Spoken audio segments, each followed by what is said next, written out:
Hello all, welcome to the live stream for Leeds versus Millwall. Hope everyone is having a fabulous day so far. It's going to be a bit of a different approach to this stream because I currently have Chelsea-Leicester on at the moment to keep me entertained before we have to preview Leeds and Millwall. I was hoping that the game would finish almost by now and then I can move swiftly on. But much to my surprise and unfortunately to what I expect now, Chelsea can never make things easy for themselves anymore. From leading 2-0 at half-time, it's now 2-2. There are 8 minutes of stoppage time. Their goalkeeper has just made an unbelievable close-range save from 3 yards out. I don't know what to say. And you know what? Last round, we did not make it easy either. Conor Gallagher had to score a stoppage time goal to edge past Leeds 3-2 to get to this stage. Is this going to go the distance or is this going to be similar? I don't know. But Chelsea have got a numerical advantage because Callum Doyle got a straight red card denying a very likely goal scoring opportunity there. No penalty given because it was outside the box, but that's how it was upgraded to a red card. I will preview Leeds Millwall as that is the point of my stream, but there's like a couple of things I'm going to prioritise first. And then even if it goes to extra time, if it gets close to kickoff, I will switch over. But I'm hoping you can catch my reaction to them winning that game. Come on, this is it! Yes! Goal! Yes, yes, yes, yes, yes! 91st minute, what a substitution! Oh my gosh, I was going to say that was the move. That was the move. Finally, they cut Leicester open. Oh my goodness me. I think, well, as long as they don't concede now, they are through. I think it's Chukwuemeka with the goal. Oh my gosh. An inspired substitution. And when he came on, the Chelsea fans booed Pochettino because they took off Mudryk, which I thought was not the best of decisions. Oh my gosh, but Cole Palmer, that back heel pass, straight past the gap of Vestergaard, oh my god, and Cody. It was between Cody and Ruud Faiz, who Faiz especially has had an unbelievable game. Chukwuemeka runs through. That goalkeeper's done really well. But one-on-one, he really cannot miss. I mean, Cole Palmer is by far the best player Chelsea have got this season. He creates that goal. What an intelligent pass by Palmer. Chukwuemeka times his run perfectly. It won't be disallowed for offside either. It is a goal. It's 3-2 Chelsea, and it might just have to be the way that Chelsea have to go through again. And Pochettino looks very relieved. He looks very relieved, as am I. 6 minutes left of this game. It is Chukwuemeka with the goal, a 92nd minute goal. There's 6 more minutes to be played. They're now retaking the lead, Chelsea. They've got a man advantage. Surely now they should not be able to throw this away. Oh my goodness. Right, so sorry guys, I can actually talk to the chat now. Who's here? Matt, welcome. Oh my gosh, what a moment for you yesterday. Blue Terrier, welcome to the stream. GSGN as well. I've actually got a very special surprise for you, GSGN, actually. Honeygun, welcome to the stream as well. Gosh, so many classic viewers. I'm loving this. Yeah, love it. Leicester versus Matt SB in the semi-final. Oh, could you imagine a Wembley game, Chelsea Coventry? I think I will literally try everything to get a ticket. I will absolutely try everything to get a ticket. That might just have to be how we meet that. it will just have to be from the competition that is football. Oh my goodness. I mean, it's not over yet. Leicester still in possession of the ball, and it's just over 4 minutes left. I'm not going to back Leicester not getting another goal because I'm telling you what, that Matt Mavadivi goal especially, my gosh, that was quality.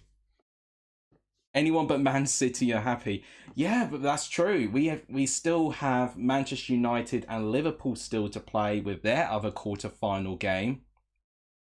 Should be a really, really intriguing tie. They want handball, Leicester. That's not going to be given. It's outside the box as well. An attack on the right-hand side. Cole Palmer.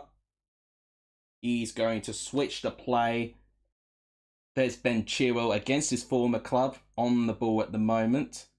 Chukwuemeka, Gallagher, Chukwuemeka again. Can he get another goal? No, he's unselfish. Palmer tries to shoot. It's good defending by Connor Cody and Leicester clear. Dewsbury Hall, you need to stop Dewsbury Hall. He has been, I think, Leicester's best player. He has been unbelievable today. But we're not surprised because that's what we've been seeing in the Championship. And right here, Dewsbury Hall has become a better player this season than I have ever seen him in any other season. It's impressive, really. I think he's really taken that role of being Leicester's creator. And in that midfield role, my goodness me, has he done really, really well. He's really impressed me throughout that game, actually. Is Sorba out for Coventry? That's a good question. He got sent off, didn't he? He got... Oh, this could be a chance. Oh, excuse me. Yeah, that's definitely a yellow card for Connor Cody. He denies Cole Palmer to run through on goal. It's only a yellow card, which I think is right. I think it's far enough for it not to be a straight red, but it is a blatant shirt pull to deny Connor Cody the chance to run through one-on-one, and that would have been game over for Leicester there. Chelsea got a free kick, I'd estimate around 20 yards from goal. Yep, so Sorba Thomas got 2 yellow cards when he got sent off. The next games, and in fact I need to look ahead from the next games actually. So what do we have? So we have Bristol, Leicester. Free kick, it's straight against the wall. Mill, West Brom, Southampton, Middlesbrough, Norwich, Plymouth, Cardiff, Sunderland. Oh yeah, so Coventry's next game is against Huddersfield. Unless the red card or like one of the yellow cards to turn to that yellow card is overturned, maybe he could be available, but if not, then he won't be. Oh, it's healing that gives you nightmares. Yes, you can guess why. You can guess why. Sheffield Wednesday not doing any favour of their goal difference. Well, the thing is, JSGN, they had Leeds and Ipswich back-to-back. That's their 2 toughest games now out the way. It's really now or never. Oh my gosh, Chelsea are literally playing it to the corner flag. Oh my gosh, they are literally trying to time waste against Leicester City from the division below. Oh my god. There's only 1 minute left to play. That might extend a bit more because there was the goal. There's been a couple of fouls which Chelsea have taken their sweet time to get sorted. James Justin gives the ball away cheaply. Here's Malo Gusto, who's been awarded a BBC Man of the Match, which I can understand. From when I've seen him, he looked okay. Sure. Oh, what a strike. There we go. Game over, game over, game over. Oh, fear gone. Oh my goodness me. What a strike by Noni Madueke. That is 4-2. We are through to the semi-final. Get in. So it's Coventry, Man City and Chelsea. We'll find out who the 4th team going through is. It's either Manchester United or Liverpool. We'll find that out later on. Oh, they saved the best to last. Oh my goodness me. I'm so glad I went live. I really do. Madueke, what about? Yeah, honestly, literally out of nothing. Out of absolutely nothing. It didn't look like how you could get a chance. And just the step overs. I'm like, Madueke, where have you been? This is the Madueke I've been wanting to see all season. You just have to play championship opposition, clearly. Oh my gosh, what a strike. Not even just a strike, but the build-up as well. The step overs, he has executed perfectly. James Justin tries to swing it, and he does catch Madueke pretty strongly on his other leg, but that does not pull him off at all. It's a brilliant goal. Pochettino's looking way more comfortable now. He's got that 2-goal cushion restored. Oh gosh, right, panic over. I might be able to switch over now to Leeds, and yep, it's full time. It's official now. Chelsea are the 3rd team through to the semi-final of the FA Cup. Definitely not made easy again, but honestly, I'm going to take it. Hello, Gats. Gatsby's just arrived. Oh, that's quite rare. Hello. He's going to make an appearance today. He's trying to fit through the chair. Oh, bless him. He can't fit. You're going to jump behind me. You need to appear to everyone, you know? Gatsby, what are you doing? Yep, I hear you. You're going to... No, you're just going to go as far away as possible. Yeah, all right. Fair enough. Be what, I need to shut the door because he never closes the door after himself. All right, moving on. It's been a while. You've not been on my streams for a while, but he's chosen today. Gatsby is here. Wow. Sheffield Wednesday, if they're trying to survive, they need to do some damage limitation. They just need points. Personally, they need more points on the board. So we will talk through the games that have gone on this weekend, of course. It's obviously a very unhelpful result for Sheffield Wednesday, losing 6-0 to Ipswich Town. Great response from Ipswich, but definitely not an ideal result at all if you're a Sheffield Wednesday fan. Due to the fact there's an international break, I might try and make a couple of videos actually breaking down the run-in for promotion, top 6, relegation, because honestly, I think those 3 areas of the table could really still go either way, and I'm really, really enthralled by it. And it's quite rare that we see that in a season where we still have, well, we have under 10 games left that most teams will be playing, and it's still unanswered. We still don't know who's promoted. We still do not know who's getting top 6. We still don't know who's getting relegated. And the standard, the points you need to amass is also a rarity. So I might try and find some time this week to break it down slightly. So the fact that it is an international break is great for me because it means I can catch up with the Let's Us Football predictioning, and that's something I need to. But I can actually exclusively reveal I've made it to game week 34, so I'm not at 38 yet, but I'm nearly there. I'm catching up ever so slowly, but I've done, I think, around 8 weeks over the past 2 days, and I've got 4 more to do. So catching up, you know, definitely using the time to my advantage here, and the fact that there's an international break, it's really couldn't come at a better time, really. Right, so let's break down and preview Leeds and Millwall, and let's discuss the implication. I can't get my words. I think I'm still sure about Chelsea. The implications for this game, because they are massive. Right, come on, capture, please work. There you go. Okay, Leeds Millwall, they kick off in 13 minutes exactly. Let's look at the lineups today. Leeds have gone for a strong team by the looks of things. Melier. They've somehow got Archie Gray as right back, which I don't think is correct. You've got Rodon, Ampadu, Firpo. You've got a midfield of Kamara and Gruev. Gruev I've not seen a lot of, but Kamara has had a little bit more frequent appearances. You've got Nyonto, Rutter, Somerville, and Bamford. And do you know what's just hit me? I've captained Dan James on my gaffer team, and he's not even playing. Oh my God, I've had an absolute mare. Anyway, let's move on with Millwall. They've gone for Sarkic in goal, Brian, Cooper, Tanganga, Leonard. I've got to say, Tanganga's been a pretty good signing since Millwall brought him in. I mean, especially since Neil Harris has come in. Honeyman, Mitchell, Saville, Norton Cuffy, Zion Fleming, and Michael Obafemi. That is a pretty strong Millwall side. There's Dan James. He is on the bench, so he could make an appearance. And Joel Piro's on the bench. I mean, if you look at this, you've got Jaden Anthony, Dan James, Piro, and Roberts just on the bench. Charlie Cresswell as well. That Leeds squad is absolutely stacked of quality. So that is why Leeds are really looking good for promotion. Millwall, you've got Bilkowski, McNamara, Wallace, Hutchinson, Longman, Essay, who had a really good start to the season, hasn't been gaining as frequent game time.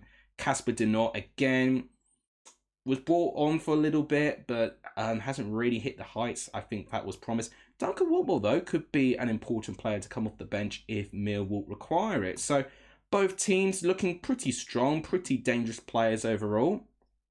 Form-wise, if you look there, 4 wins in 5 for Leeds, 3 wins in 4 for Millwall. So both teams in pretty strong form leading up to this game. Millwall still unbeaten since Lil Harris has come in and taken over. So the table looks like this. Now, it's very exciting, this, because Leeds, with this game here, they're 2 points behind Ipswich since Ipswich won 6-0 yesterday. But if Leeds win by more than a 2-goal margin against this Millwall side who sit in 16th, they will overtake Leicester in the table going into the international break. Now, we know for a fact Leicester cannot play this weekend because we just saw them just now against Chelsea in the FA Cup. So, for Leeds' motivation, they'll not only want to win, but if they can win by more than 2 goals, so a 2-0 or 3-1 score, Leeds will be winning the championship for the very first time this season on game week 38. Now, that would be a very exciting narrative if I were to break down the promotion, because I can talk about Leeds, Ipswich and Leicester at one point occupying that first place position. And I'll involve Southampton still. It's a bit difficult because Southampton will have 2 games in hand. But yeah, say they win both of them, they still would be very, very close behind Ipswich and you can arguably say Leeds as well. So yeah, those 4 will be broken down into a video for promotion. For the top 6, I think you've got to involve... I think West Brom have got it. So I think West Brom are in that unique position where they're kind of in the middle within the competitiveness of getting into what they need to achieve. So I don't think I need to talk about West Brom. I might merely mention them, but I don't think I need to. They've already got a 5-point gap from Norwich, where they themselves have got a 5-point, not a 5-point gap, no, my apologies, only a 3-point gap from Hull, but 8 points is quite substantial for West Brom, so not impossible for them to drop out of it, but I do think they're looking quite safe. If I'm going to talk about the the top 6 or the playoff race, Norwich, Hull, Coventry, and I might throw Preston in for fun as well, because Preston, they're still competing with it. Oh no, I did not know that Blackburn and Ipswich was a live game. Oh no. If you didn't know, Ipswich are notoriously terrible live. And not only is it a live game, it's an away game. And it's against Blackburn as well. Oh, I tell you what, I really enjoyed watching Ipswich play Blackburn in the reverse fixture. That was a really entertaining game.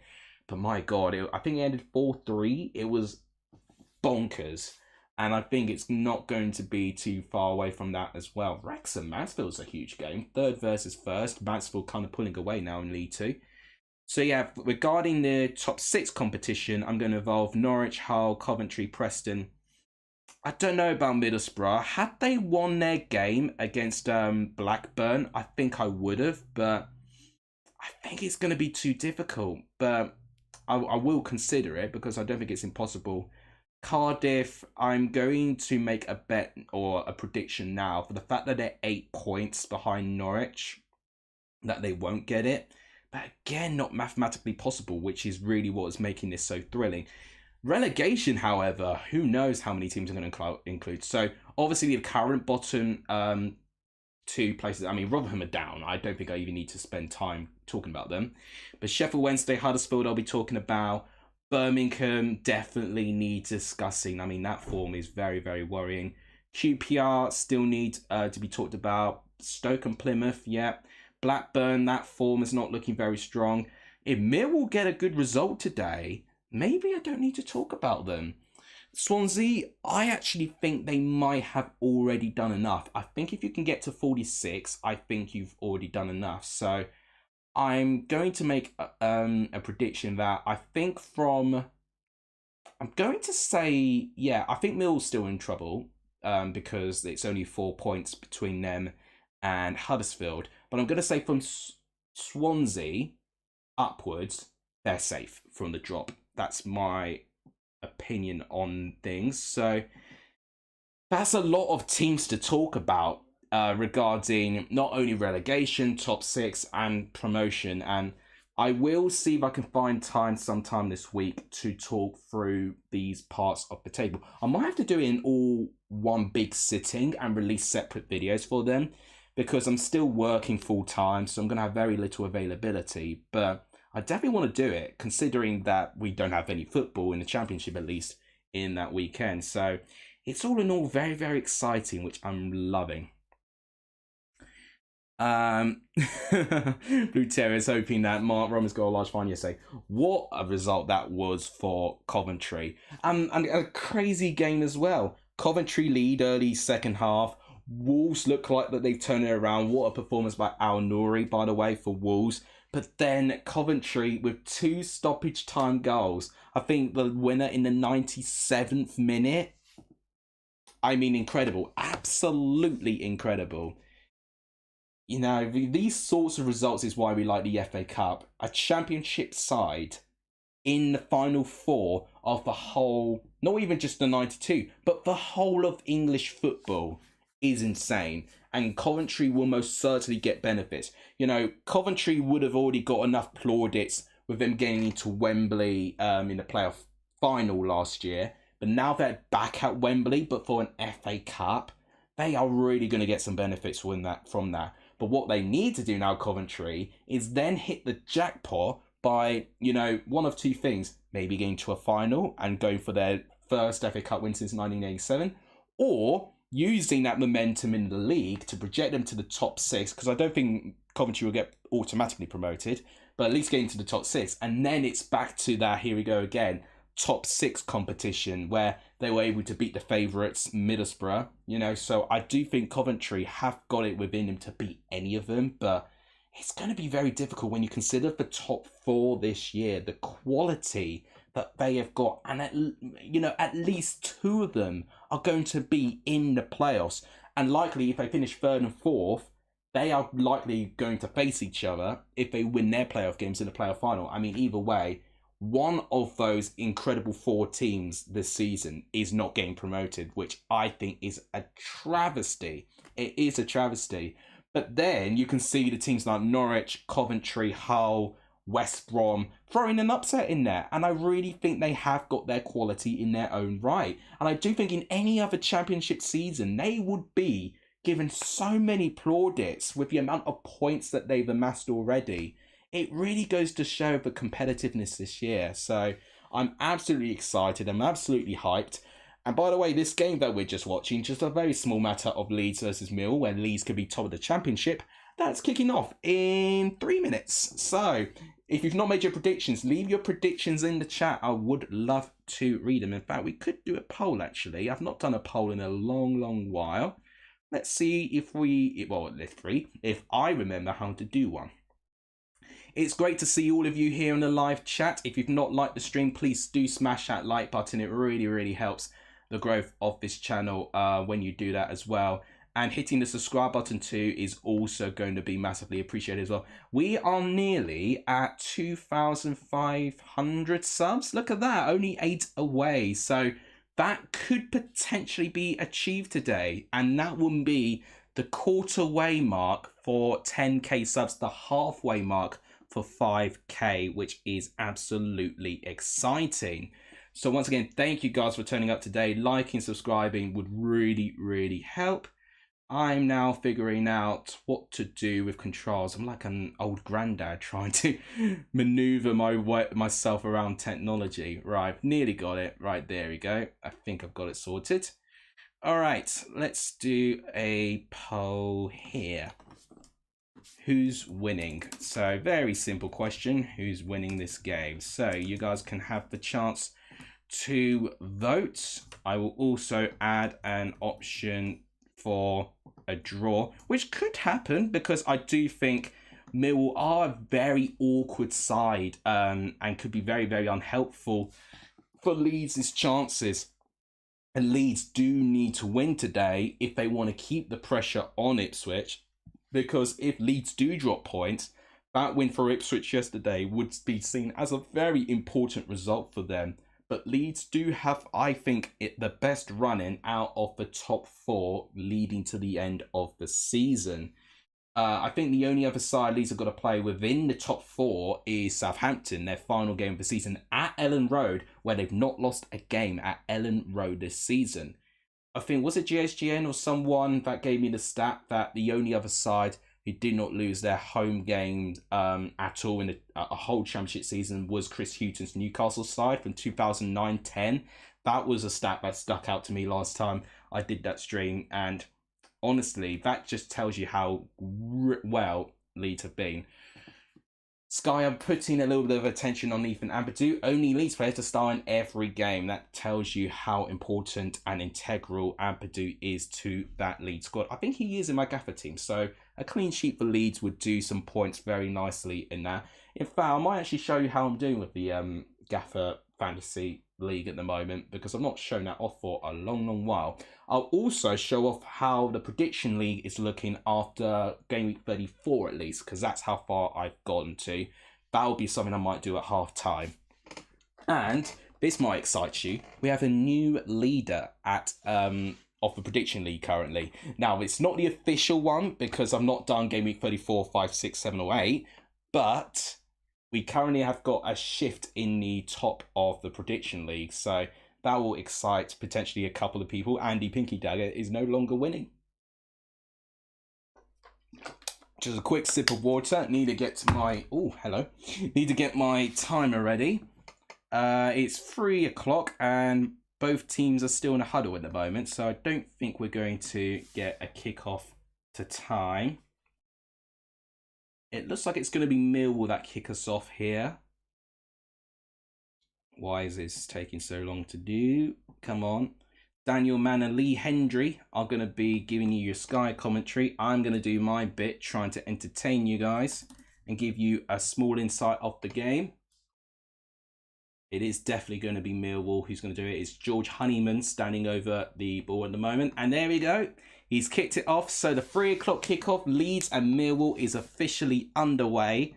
Leeds, with a win by a 2-goal margin, can actually be winning the championship for the very first time this season. So a lot riding on this.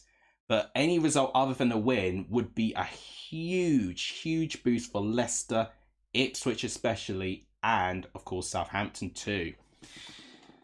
So it looks like that Millwall have won an early free kick, looking pretty feisty at the moment, and that's within the opening 30 seconds, which I am liking. I'm really hoping that this game's going to have some fire, and I think definitely with Neil Harris back, with how Millwall are playing at the moment, for how confident they now look when they go into many games, I think this one's going to be very exciting.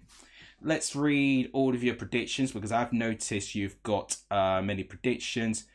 GSGN's going 1-0 Leeds, 3-1 Millwall, 3-1. Leeds 3 Millwall 1. Excuse me. 2-0 Leeds, 2-1 Leeds, 3-1 Leeds. No one has predicted, and in fact that's from the poll at least. No one has given Millwall a chance. It is everyone who has voted has gone for a Leeds win currently. Just watch Millwall get a result somehow. I think a couple of my viewers in my score prediction video at least have predicted a Millwall to get something, but it's been very few. Potentially either Ipswich fans or maybe actual Millwall fans as well. These have kept so many clean sheets. They have indeed. It's very difficult to get something past that back line.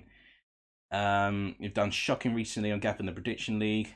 Only 30 seconds behind. All right. I don't know if when it was in the 10th minute. If you don't know, if you know, you know. That's a good reference, Matt. That's a really good reference. We need to get an emergency manager. Yeah, it's a real shame what's happened with Birmingham. So obviously Steve Spooner is currently leading managerial opportunities, but Tony Mowbray, who came in, looked like he did stabilise things, but now he's, away in hospital for weeks and will miss all of this season. So it's a very unfortunate situation that Birmingham find themselves, and if Birmingham do go down, I mean, that ownership, my God, I wouldn't want to be them, because they had it right in their hands. It's literal self-sabotage. Right, Millwall currently on the ball. Long direct ball coming in, but no one to receive it. Leeds have not really settled in this game so far. Millwall have come in looking pretty aggressive, actually. 3 minutes in, and Archie Gray is leading the throw-in for Leeds United here. What a talent Archie Gray has been this season as well. He's, I think, right up there for young player of the season in the Championship. and I knew there was something about him. I think I remember. I can't remember what game it was. It might have been one game I watched which I didn't stream, which I think may have been Leeds or West Brom. It was an early game in the season, but I just saw this. I don't know. Is he 17, 18? Like one of those ages. This kid who looks young enough to be my youngest brother just dominate a midfield full of experienced Championship veterans, arguably some Premier League veterans, and he did not look out of place, and he has carried that on throughout this season. So I can only see bigger things happening for Archie Gray. It's just a question whether he'll be in a Leeds shirt doing it. Right, so Leeds now currently on the ball. Not really any chances at the moment to talk about per se. With 4 minutes in, Leeds currently on possession of the ball. I was always to be a bit careful because I used to have headphones that would connect to the TV, so I would have a good idea who everyone was. But now I'm relying on my eyesight, which is never a good idea to rely on who players are. So yeah, that's Firpo to Somerville here. Oh, what a player he is as well. But again, great aggression from Norton Cuffy to win the ball back. Here comes Millwall. Obafemi they want a handball, Millwall, but it's not been given for them. I tell you what, it looks like Millwall are trying to hit on the counter-attack, or this could be a chance here. Leeds with a 4 versus 4 shot, and it is blocked. Great defending in the end, and that's the first corner of the game. It is Crescencio Somerville, who is already looking very, very dangerous. Just anticipates the ball being lost there, and yeah, it's a good block in the end, but again, just really, really dangerous on the ball and incredibly pacey. I didn't have the privilege to see Leeds against Ipswich because there was a train strike when they went to Portman Road. But I'm telling you, anyone I ask in the office who actually went to that game, they have always told me the best team they've seen at Portman Road this season was definitely Leeds United. And this is considering that Ipswich have actually played a couple of Premier League teams in the Carabao Cup. And they've all said Leeds have been by far the best team they've seen. And that was when Leeds was still not really, up there. But it was definitely one of those situations where Leeds were still playing well, but they just weren't getting the results. And it was really just down to whether they could fix their defence, because Ipswich put 3 goals past them, but Leeds just did better and put 4 goals past them in that game. This could be a chance here for Leeds. Cross in, and it's defended again. Ryan Mill just all of a sudden now have got some defending to do. So the game didn't really look like it was going anywhere, and Leeds were quite kind of packed out a bit. But then these past 2 minutes, all of a sudden, is like that they've woken up, and now they are now injecting pace against that Mill back line. And Mill have got some defending to do now. It's another corner for Leeds. Referees just making sure players aren't pushing or shoving. I'm really interested to see how Bamford gets on, because Bamford had an injury. He struggled to get going, and now Bamford has found form at a really good time. Oh, ball kept alive still by Leeds. Oh, I thought that ball could have been arching into the top corner, but it has hit the top of the netting. So corner came in, and it was won by Ampadu. It was actually won very well by Ampadu. Bamford tries to scoop the ball, but it just about does not quite get the angle right. It would have been an ingenious goal if he did find the corner, but it just hits the top of the net. So 7 minutes in, still 0-0, but Leeds the only one to get chances. Right, thank you for keeping me up to date with the other games. So Salford have beaten Morecambe by 2-0. What a turnaround Salford are having this season. Carl Robinson is now in charge of Salford, and he is really now starting to get some results for Salford, because at one point it did look like Salford could be dragged in trouble for relegation. No, not anymore. But I don't think Salford are going to reach top 7, which is pretty much their standard, really, that they've set themselves. So they're just going to have to write this season off, I think, and just going to have to keep going. And West Ham 2-0 against Aston Villa. I didn't know that game was going on. Has it finished already? No, we're 50 minutes in, but thank you, Once a Gaunt fan, for letting me know. So this is a huge game for Villa because but now it's changed back to 1-0. Has the goal been disallowed? No, surely it hasn't. I surely should have known about that. Hang on a minute. It says 2-0 in my other computer. So it's a huge opportunity lost for Aston Villa because they've got a huge chance to extend their lead against Spurs to 5 points because Spurs have lost 3-0 yesterday to Fulham. And in fact, I think it's the first game that Spurs have not scored in the Premier League this season. It was 39 consecutive games in a row where they scored a goal. And that streak ended against Fulham. And I've got to say, Fulham earned it. They were brilliant yesterday. And I actually was able to find time in my day to watch that game. And I really, really enjoyed it. Fulham play some really nice stuff. They really do, especially at the Cottage.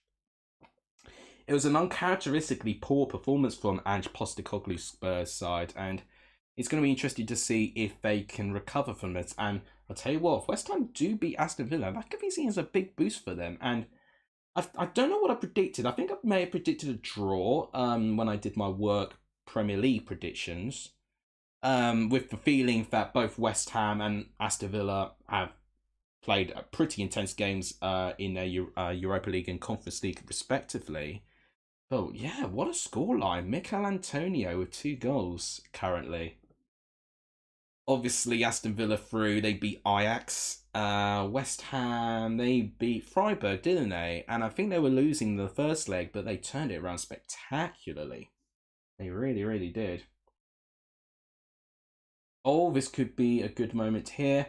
Oh, but it's actually collected well by Sarkic. It was Nonto who had possession of the ball. He tries to find Bamford, but he does look like he's crowded with a load of defenders. Bamford doesn't really have the right run there. Nonto creating the square pass, or square cross really in this sense. But it's well collected by Sarkic and he clears away. 10 minutes in, still 0-0, but I am definitely seeing why Leeds have been a really good side. And wow, what a player Lonto has been. Not only from attack, but he timed that run perfectly to win the interception. No, it's Kamara. My apologies. But wow, I tell you what, the work rate of that Leeds squad is fantastic at the moment. They really, really are doing fabulously well. Oh, it's the goal ruled out. Oh, I was going to say, I figured that's why it changed to 1-0 there. Right, thank you for letting me know. So it could have been 2-0, but it's now staying 1-0. Henry, welcome to the stream. Good to see a lot of old faces. Right, Archie Gray, but it's given away and a free kick has been awarded to Millwall. Wow, it's good to see a lot of good people here. Right, we've finally seen someone not vote for a Leeds win.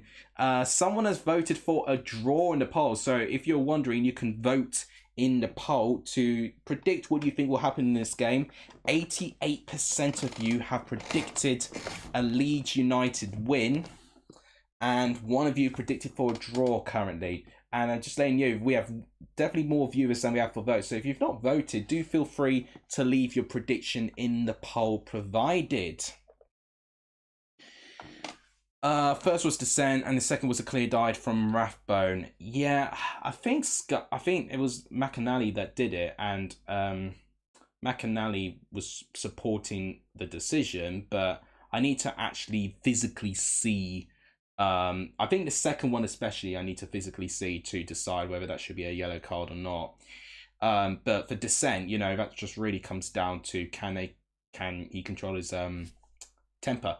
Chance for Leeds. Oh, side netting. Very, very close from Crescencio Somerville. Is it Crescencio? I think it's Crescencio actually. So again, look at this. Great passage of play again. It's well blocked.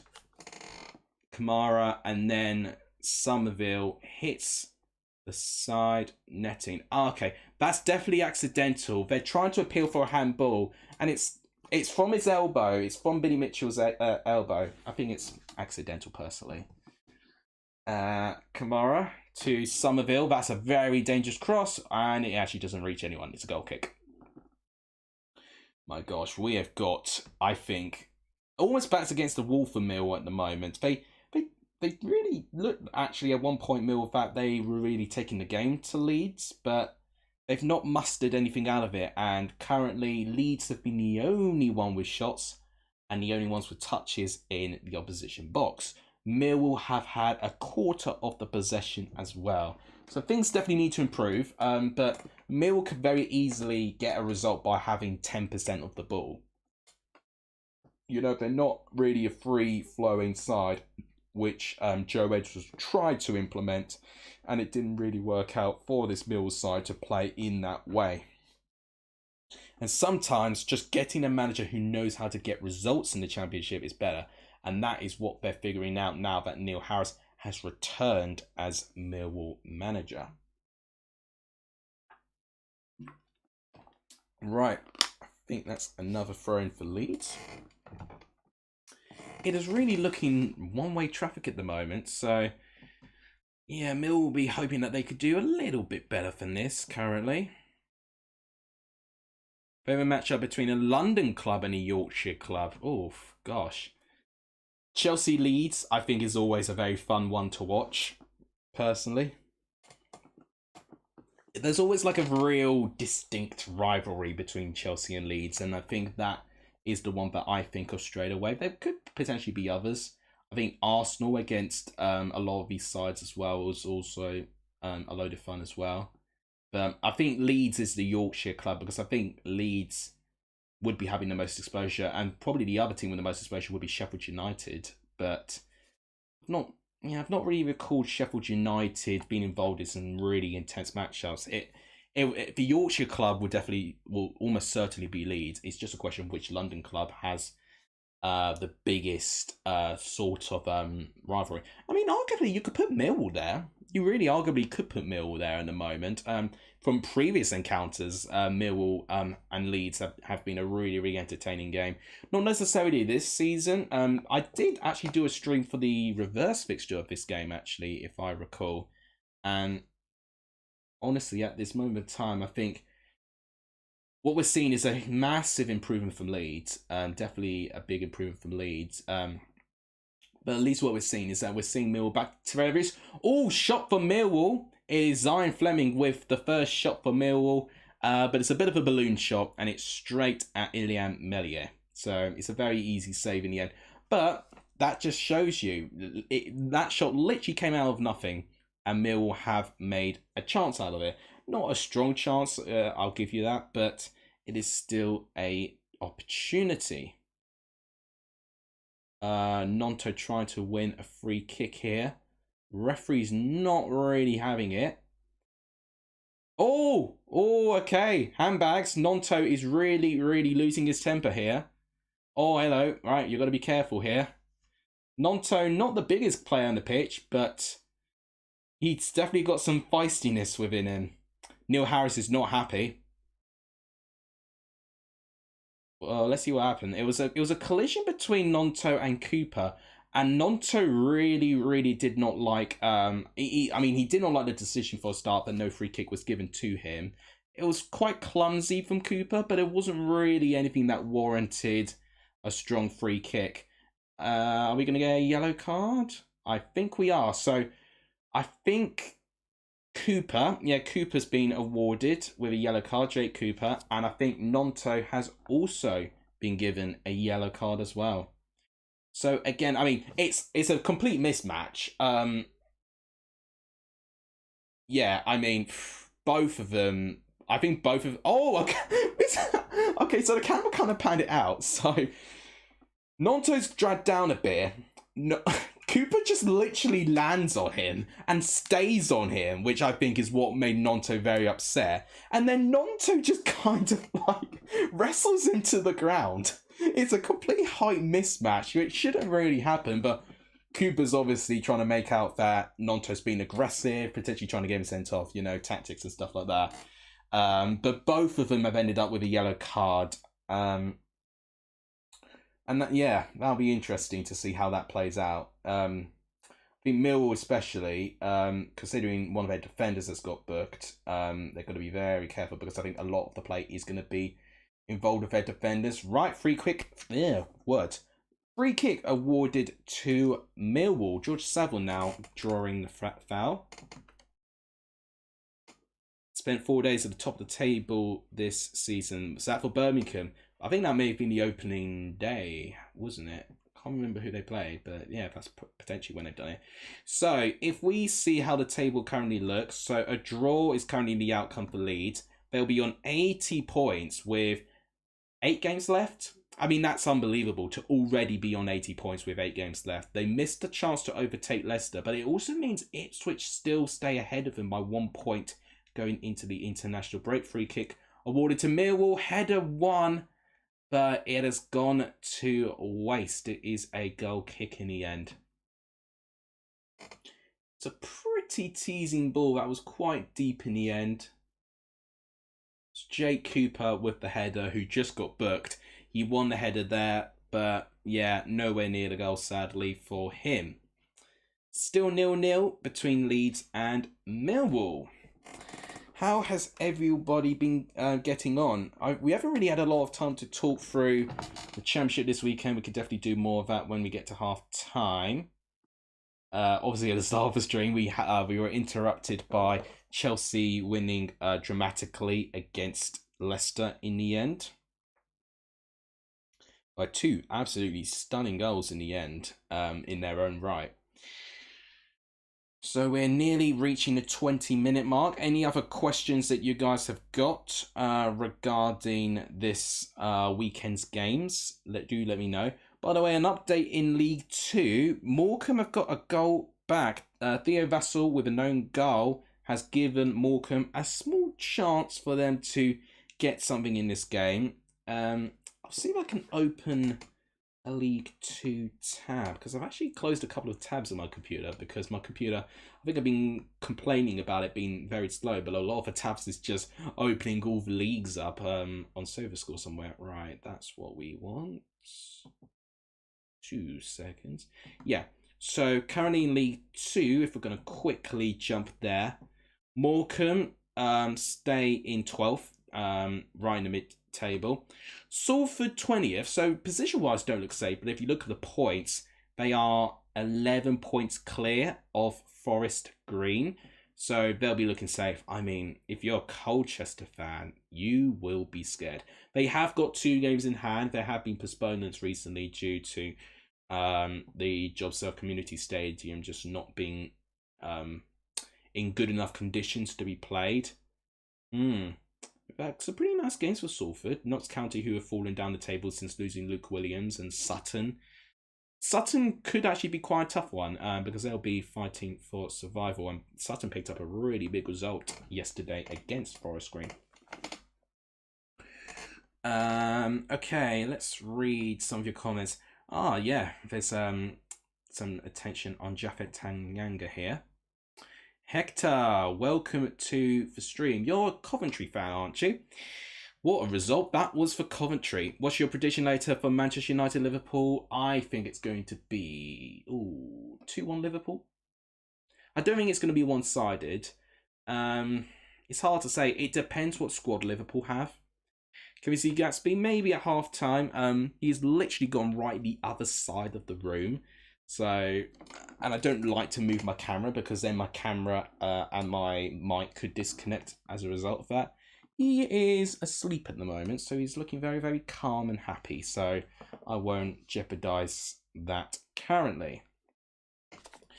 Update on the poll. I mean, still no goals, but Leeds still going strong with an 82% votes going for a Leeds win, which I don't blame at the moment because they are certainly looking the more likely team to get a goal. So a bit of great play by Georgina Rutter to get ahead of Tanganga, but it's good defending from Millwall in the end, and it's another Leeds corner. Many corners from Leeds, but they've not already made their set pieces count at the moment. Reaching the 23-minute mark. Somerville with the corner, headed away. Some good And it's thrown to Millwall, which surprised me a little bit. Yeah, which has got which got a couple of players frustrated there. It was let's see this. So I felt it came off Saville last. In fact, no, yeah, it did come off Saville last.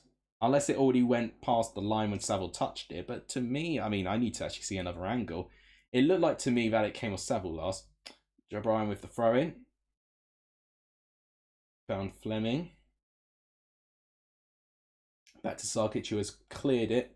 Norton Cuffy doesn't get a strong enough touch, and it's back to Leeds' possession. Yeah, it was Rodon. I wasn't particularly happy with the reaction there. Archie Gray has been standing with the ball for a good 10 seconds now. Waiting to throw. There he goes. Still in possession. He's done really well there, actually. And it's a Leeds throw. Yeah, Millwall doing all they can, really, to stop the flow of Leeds' attack. It was Honeyman this time that threw the ball the other way. We'll be quite careful that... because if they carry on with these tactics, they'll start racking up yellow cards, I say. Great again. Oh, this could be a good moment for Millwall. No, it's good defending in the end by Archie Gray. Good work from him. And he's won a free kick for Leeds. I'll tell you what, there are a couple of Millwall players who have been playing really, really well today with some good pressing. Zion Fleming, though, looks like he's about to get booked because I think he was the one that caused the foul for Archie Gray. So yeah, a second yellow card awarded to Millwall. So it was part of him just, yeah, it was a bit of a dangerous tackle. It wasn't like particularly, the connection wasn't strong. Let's see. Oh, okay, that angle didn't look particularly nice. Yeah, so Zion Fleming with a yellow card. So that's Millwall's second yellow card, and Leeds have only got one yellow card at the moment, which, again, really could have been avoidable if Nonto just kept his head in check, really. Speaking of him, he's on the ball at the moment. It's good defending here for Millwall. Millwall have done quite well defending at the moment. So with Femi, and he's just won a Millwall throw-in. Thank you guys for tuning in. We're nearly an hour into the stream, unbelievably. If you guys have not liked the stream yet, please do smash the like button. We've just exceeded over 10 likes, so thank you guys so much for the terrific support today. We could hit a subscriber goal today. We are 8 subs away from 2,500, which will be halfway to 5k subs, which I think is really, really exciting. So if you guys have not hit the subscribe button yet, but you would like to see more content from me, please do consider hitting it, because it really, really does help the growth and the reach that this channel can really, really achieve. Still 11 of you have voted in the poll, still way in favour of Leeds, with over 80% of the votes going for a Leeds win.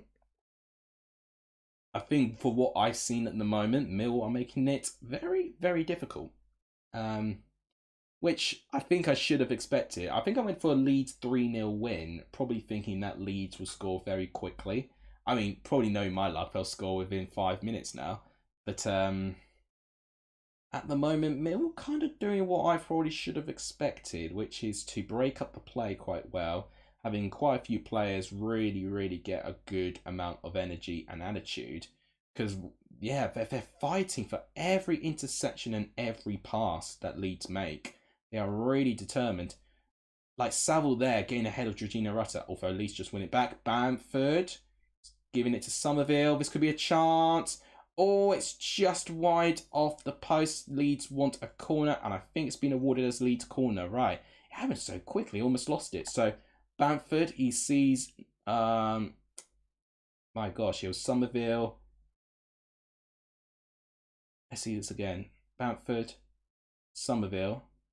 Then Junior Firpo, that is, who I've not really seen a lot of, but he's had a big say in this. Tries to find Rutter, and it's wide. Somerville, and the shot wasn't the strongest, and it was blocked. My goodness me, some really strong players for Millwall. Millwall trying to lead an attack, and in fact, it's still in possession for them. Obafemi, that's a very strong tackle, though. and it's been awarded as a free kick. Is that? I don't think he's going to book. Is he going to book him for that? Oh my gosh. I think that's actually quite a harsh yellow card for Junior Firpo. It was a strong tackle, but I didn't think it warranted a yellow card offence. I need to see it again to see if he got any of the ball. Let's see this. So it's Obafemi. Oh, I mean, it was definitely a very, very strong tackle. Okay. He got the ball, but his training leg does catch Obafemi quite strongly. So it's another yellow card, this time for Leeds. So both Leeds and Millwall have got 2 yellow cards each. In real time, it didn't look so bad, but replay showed that there was definitely a very strong connection there. Did get the ball, I won't deny that, but it's the follow through. And that's what a lot of the fans or armchair warriors watching just cannot fathom, that when you play football, you're expected to get a follow through. But if you tackle properly, you should not have close to any of a touch or connection to a player. And it's really just down to the force of a tackle as well. Which club that surprises you the most for not having been in the English Football League yet? Good question. So, non-league sides who are not in the EFL yet. Are you talking about ever in history or currently this season? Because if I'm saying currently this season, the fact that Chesterfield are not in the EFL is a travesty. But yeah, ever I think is a little bit tougher, but you need to kind of look from within down the leagues and think about what sides are playing like a really good... I mean, you could arguably say Maidstone with how well they did in the FA Cup. You know, I'm not going to say Chelmsford because personally, whilst I think Chelmsford have done very, very well this season, they're second place currently in the National League South, only 9 points behind Yeovil Town. You know, Chelmsford have used the loan market well. And right now, they need to really, really get promotion this season, in my opinion, if they want any chance to, 1, keep those players, and 2, just to continue to thrive. Because at the moment, they're in this positive state of that roller coaster at the moment. But if they lose out in the playoffs again, like they do every bloody year, it's going to go down because they're going to lose all those loan players. I'm thinking of Charlie Ruff being a really, really good example of those. In fact, actually, well, Charlie Ruff has been, I don't think he's specifically a lone player, but he's been linked by so many clubs, honestly. So it's now or never for them. But I've just kind of gone on the tangent there. I don't know, Chesterfield, 5th season, you know, definitely the way they're playing should be right up there. You could arguably say the other teams pushing them. I mean, pushing is a pretty strong term, isn't it? Barnet are up there, aren't they? What other one? Bromley, I think, are up there as well. Right. Let's read some more comments. Have they been in Football League for some seasons? I'll need to think back when they did. They probably have been. Oh, ever? Gosh. Well, I'll have to find out. 1K, Ben. Oh, wait, this could be a chance. I could be missing a goal. This is a good chance. Oh, have they just missed? Oh, what an opportunity missed from Leeds. Oh, my goodness me. Rutter, and he slices the ball open. Oh, my goodness me. Sorry, I will read your comments. I look away for like 2 seconds and suddenly Leeds on the attack. Oh, it's very poor. I mean, Bamford does very well to win the ball back here. It's just a poor bit of communication at the back. It's Nonto, who doesn't take the shot, which I think he should. He then tries to cross it. Somerville wins it back, and then Rutter slices the ball open over the goal. It's a really big opportunity missed. My goodness me, Mill cannot afford to do that. If they are going to make these miscommunications at the back, they are only asking for trouble. Sorry, yes. So 1K energy column, 2K babyface. What do I do for 3K? I don't know. I've not thought about it because I'm still a good... Oh! Go! My goodness me, what a strike that is. It's Wilfred Nonto, who has definitely had a big say in this game. But my goodness me, that is how quickly Leeds can just turn the quality on. 30 minutes, they definitely would have been frustrated. They had warning signs, Millwall, and they have not dealt with it at all. And again, it's just Tanganga heading it straight to Rutter, and Rutter giving it to Nonto, just getting to the wrong side of the players. And the players are almost stood still at the back because they just don't know what he's doing. It's really, really good attacking play by Nonto, who really cuts in on the right, then does a dramatic cut on the left, right in the middle of the D, and bang. What a first time strike that is. On his left foot, right in the middle of the goal. You'd have to be a fantastic keeper to keep that out, and that is a powerful strike. Sarkic cannot reach it, and it's a brilliant goal by Wilfred Nonto. 1-0 Leeds, and what that does, it really means that Leeds are currently second place in the table. One more goal for Leeds, they can overtake Leicester, and that means Ipswich fall back down to third. I don't know what I'm going to do for 3K subs because I'm not really anywhere close in the moment. So who knows? But closer to the time, I might figure something out. Ah, right, 92-93 season. Okay, that wasn't too long ago actually. No, Jack. Can't hang around today. Oh, okay, no, that's absolutely fine, Hector. You could do exactly what you need to. Teams that usually try to bully Leeds get a positive result. Yeah, well, at the moment, it's not worked out for Millwall now. It's not worked out at all.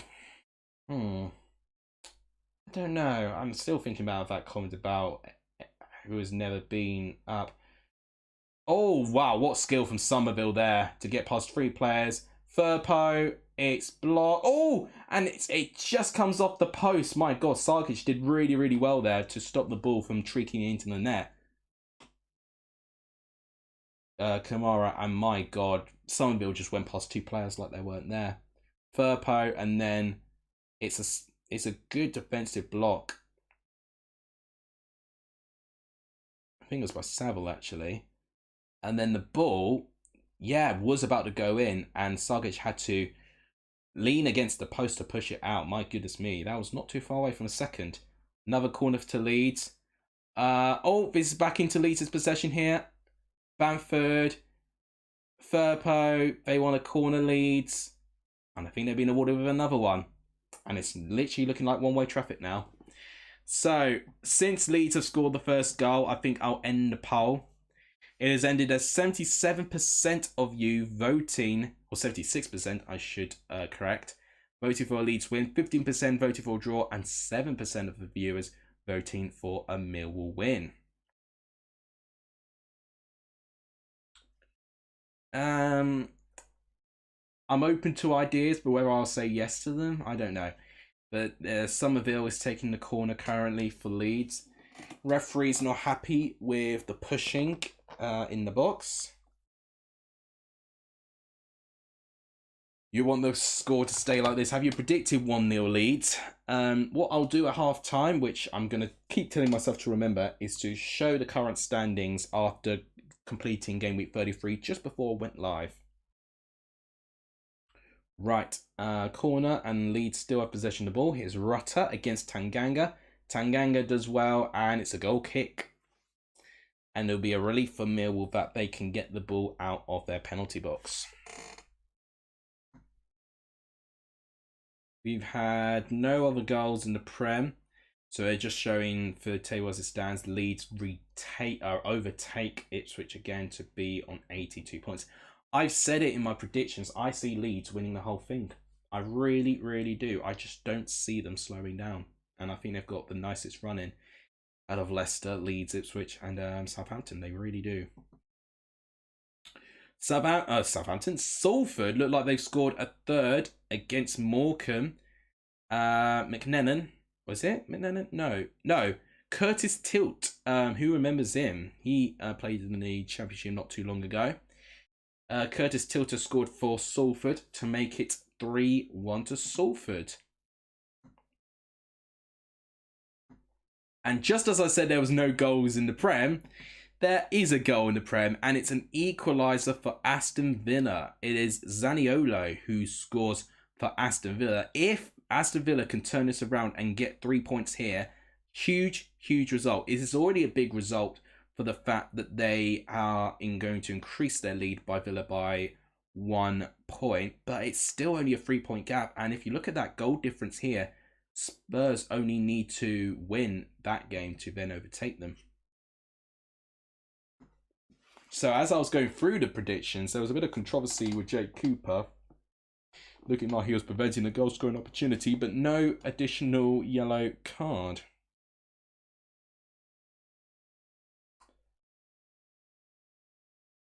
Have Manchester United and Liverpool kicked off yet? I don't know. What's the time that Manchester United and Liverpool should kick off? I've not actually looked ahead. Give me 2 seconds.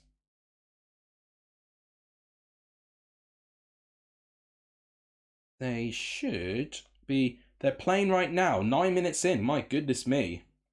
Oh my gosh, goal at the FA Cup. Right, I need to actually add a graphic for the FA Cup. Hang on 2 seconds. But Manchester United have scored against Liverpool. Big goal at Old Trafford. 2 seconds. My goodness me, I wasn't expecting... I mean, I didn't check the time when Manchester United were playing Liverpool. I thought they were playing at 4, not at 3:30. That's not what I thought at all. It is McTominay who scores for Manchester United. Here it is. There we go. That's what I'm looking for. Yeah, you could just about make it out. But yeah, it says Manchester United 1, Liverpool 0. Scott McTominay with a goal. I've not seen Liverpool's team. What team is Liverpool getting? Yokele, of course. Robertson, Van Dijk, Quansah, Gomez, McAllister, Endo, Szoboszlai, Diaz, Nunes, and Salah. That's a pretty strong side, actually. Højlund is back in the squad. That's a huge boost for Manchester United. McTominay, Mainu, Garnacho, Fernandes, Rashford, Højlund, Delo, Lindelof, Varane, Wan-Bissaka, and Onana. That's pretty much as strong as Manchester United could go. Wow. So currently, as it stands, the 4 semi-finalists are the 2 Manchester clubs, Chelsea and Coventry. I think Matt will be keeping a close eye on that Manchester United-Liverpool game, just knowing all the possibilities that Coventry could get at Wembley. They have a good record against them in the FA Cup. Do they really? I need to look at that head-to-head record, but... Yeah, in the league is another story, but yeah, I mean, I do know Manchester United have got a really good FA Cup history in general. I'm not liking how dark it's looking. That's the problem of it recording in like really terrible weather. Oh, good individual play by Rutter. Tanganga just about deals with him, but he has won Leeds a corner. Tanganga's been really heavily involved. And Norton Cuffy there. Yeah, Norton Cuffy against Rutter. It's been a tough game for that Leeds, Millwall team at the moment. We're only 4 minutes before half time, where we will break some things down. We'll be looking at a couple of games as well. There's been a load of games happening at the same time as this one. Shot. Oh, what a save by Sarkic. It's nearly 2. It's Somerville with the shot. And honestly, that did not look too dissimilar to Nonto's strike. Good height.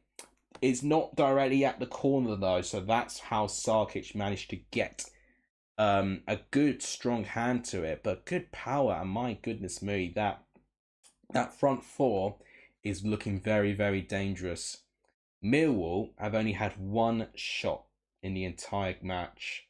So it's not looking good for Millwall. But I have seen this already, that one half of football, Leeds won a penalty, referee's not interested. Did look a little bit soft personally. Alright, Honeyman wins the ball back to Millwall, tries to find Obafemi. Oh, this could be a chance. Cross comes in. It's good defending in the end by Nonto, and Millwall have got a corner. Referee's running back for something. Why is he running back? Is he talking to... So, it's... Oh, yeah, it's Cooper against Bamford. I didn't look like to me he got his face. Let's see this. So, the only contact Bamford's face gets is from Cooper's chest, but it's a high knee that goes from Bamford's chest, but Bamford's face connects with Cooper's chest, where he's running at him at pretty big speed. No, it's not Bamford. What am I saying? It's Rodon that actually gets fouled. My apologies. It's Rodon that gets... Well, Rodon claims he gets fouled in the box. And Rodon's receiving treatment currently. Didn't look particularly bad, that challenge, but what was dangerous about it was the high knee, which I felt was almost quite lucky in a way that it didn't connect with his face. They're looking at the goal again from Nonto. I mean, that is sensational. The power, the fact that it's right in the net. It's an incredible strike by Nonto, who has been heavily involved in this game. He's one of the 2 Leeds players to get a booking already. But my goodness me, does he allow his football do the talking? What a moment. And I think he really enjoyed that goal. I can tell he really enjoyed that goal, which I'm pleased for him for. Right, so Rodon's still down, so we could get a little bit of stoppage time here. We've got a couple of streams going around for Manchester United Liverpool, which is obviously not a surprise. It's probably the biggest game in the quarter-finals of the FA Cup. I don't think a penalty's been awarded, but they're just waiting for Rodon to receive full recovery. So let's see this again. So it's a high knee, which Cooper rotates, and it swings it towards his chest. Oh, now, what was a bit naughty from Cooper there, when he does put his studs down, he quite clumsily tries to get past Rodon with his boot being quite close to his face, and I think that is what Rodon was complaining about. He's got to be careful, Cooper, because he's already on a yellow card. So we've got 5 minutes of added time due to the goal and the stoppage and some fouls, especially from Mill's part, which they've been trying to drag on a bit. But now that Millwall are behind, they need to find a goal. They really need to find a goal. Mill got a corner though. Can they get anything out of that? Corner's gone to waste really.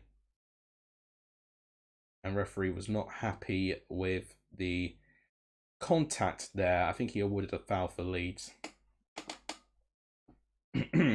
Thanks to the viewers, 9 viewers here. It's fantastic to see all of you.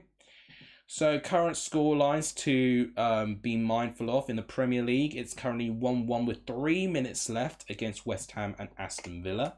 In the Championship, that's what we're watching. Leeds are currently beating Millwall by 1-0. Salford are leading 3-1 against Morecambe in League 2. That's got less than a minute left, but we've not got stoppage time left, so 1 minute left of normal time. And in the FA Cup between Manchester United and Liverpool, that is currently 1-0 to Manchester United with still 72 odd minutes left to play. Mill had an opportunity there, but they awarded a foul against Obafemi against Rodon. Just going to take a quick swig of water because I've been talking a lot. Absolutely talking a lot. Doing these streams really does kill my voice sometimes. Right. Goal kick from Melier, and it has... Okay, it looks like Mill have won it. Ball kind of pinballing around in the half.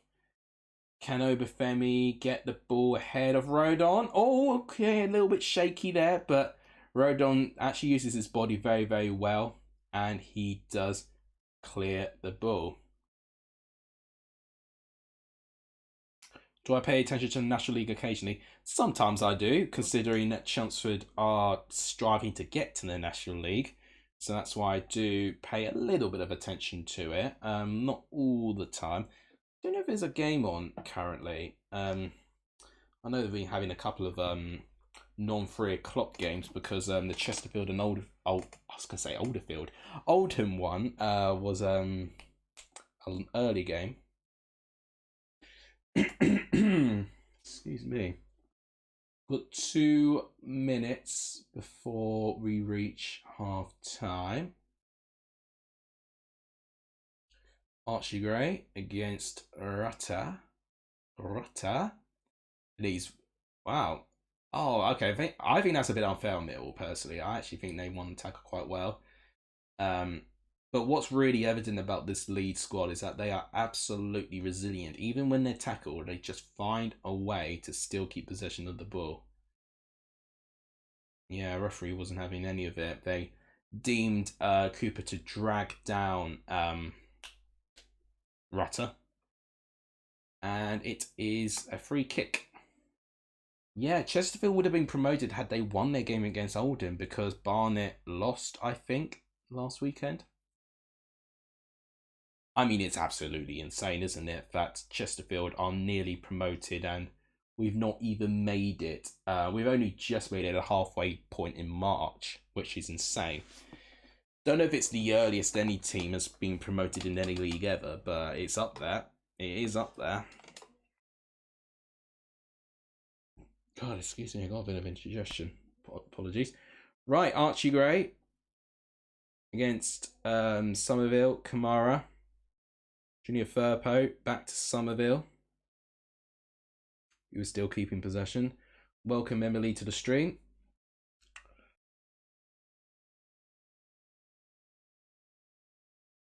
Everyone do give Emily a warm welcome if she's a new viewer here. Rutter. Oh, good defending. But then it's back into possession of Leeds. Rutter's still in possession. And it is collected by Sarkic. So the 5 minutes are up, so it should be around half-time now. And yes, the half-time whistle has blown. Possession-wise will tell you that Leeds have had all the ball, and shots-wise will tell you Leeds have pretty much dominated the game, and they done exactly that. It has been demolition job for Leeds at the moment, but the scoreline doesn't reflect it. Sarkic has made 2 notable saves, arguably. One incredible save against Somerville. One incredible goal separates the 2 teams going into half-time, which was made by Wilfred Gnonto, who has been a really key part in this game, not only attacking-wise, but defensively as well. Gnonto has been everywhere, and I do think he doesn't really get the plaudits he deserves, because a lot of the time I think they consider him being an attacking player, but excuse me, my voice has tried to go. So sorry. But he has actually done really well defensively too, which I don't think a lot of people talk about that as part of his game. His work rate is off the charts. And I remember the start of the season where he was really, upset that he didn't get that Premier League move to Everton. And he has really, really sucked it up and has seen what Daniel Farke is doing to that Leeds squad. And he is now fully committed to getting them out of the second division and is seeing something before. Wrexham was 111 points last season. The max Chesterfield can get is 113. I mean, that tells you the unbelievable competitiveness of Notts County and Wrexham. That is insane. That is absolutely insane. And the fact we're giving these plaudits to Chesterfield, I mean, that tells you how rare it is to find a team to be that consistent. It is insane. It really is. Right, so yep, half-time. Leeds 1, Millwall 0. And I do think Leeds have earned that lead. Let's now go through the other games and talk through what's going on, because 2 of the games are nearly finished. West Ham Villa still 1-1 with 93 minutes being played. That's looking like it's going to end in a draw. Good for Villa to get a draw or something after going behind, but probably would be an opportunity missed considering Spurs lost yesterday. Salford and Morecambe still going. They've actually played 95 minutes. Salford look like that they've comfortably won this game, which is a good result for Salford considering now they are 11 points clear of relegation with 8 games left to play for Forest Green, which is good for them there. I think the only other game is Manchester United and Liverpool. I'll put that as a separate point. And looking at the stats, Liverpool struggling. Look at this start from United. 4 shots on target to 1. Manchester United have started very, very well. Liverpool are going to have to really dig deep, and I will have some sympathy because look at that injury list from Liverpool. They are absolutely struggling with that, but they're going to have to try and find a way out of this, but it's not going to be easy to do. Leeds currently with this win would put them on 82 points, same points as Leicester. Now, the next goal is crucial because one more goal for Leeds will actually jump Leeds from second to first. If the next goal was Millwall, then they would actually drop from second to third. So the next goal will guarantee Leeds changing places where they currently sit in the table, either for the positive or either for the worse. Millwall are currently on course for their first defeat since Neil Harris took over. We got a late goal at the Olympic Stadium. Why did I blank on the Olympic Stadium? Oh my gosh, we've got a late goal. It has come to the home side, West Ham. It looks like they have caught all 3 points here. If I caught the graphic correctly, it looks like it's an Ezri Konsa own goal. What an unbelievable finish at the Olympic Stadium here. Oh my gosh. So it looks like Aston Villa aren't going to get anything from this game. And again, it's a big opportunity missed from Aston Villa. They could have been extending their lead from Spurs by 4 points. But now they've blown it. And now, after Spurs losing in a poor manner than they did, they have got away with it big time because they are still only 1 point, 2 points, my apologies, behind Spurs with a game in hand.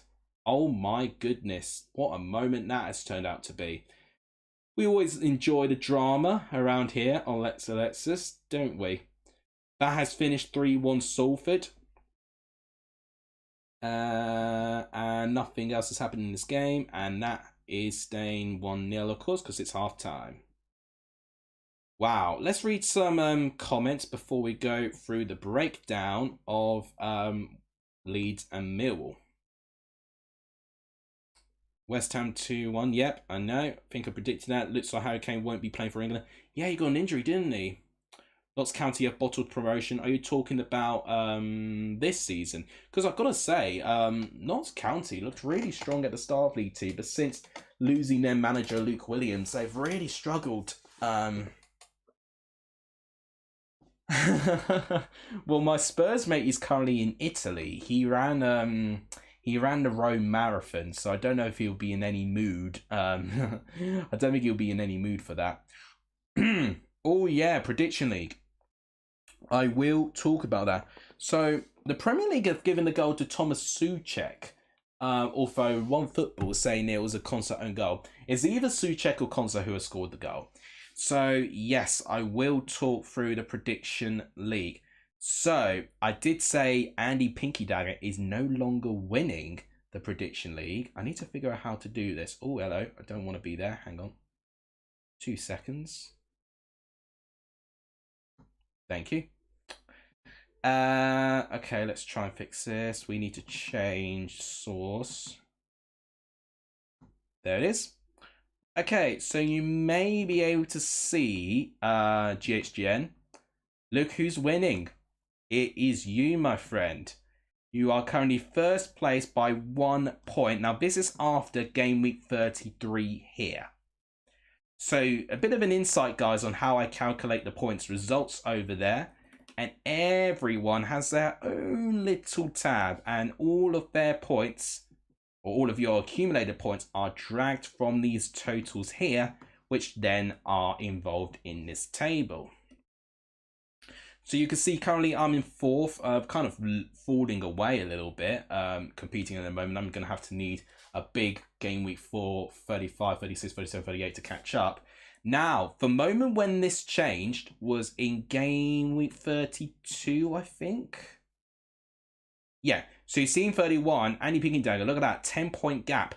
But when I made the community post that I wasn't making a video, so when I was doing the community post, so it was the first community post I made due to my studies and not making video, you can see here, look, Andy Pinky Dagger did not make a single prediction. He did not leave his predictions.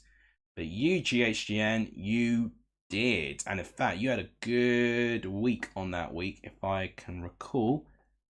Where were you? There you are. Look at that, 11 points. And because of that, that is how you then overtook Andy Pinky Dagger. And I've only done 1 week since that moment.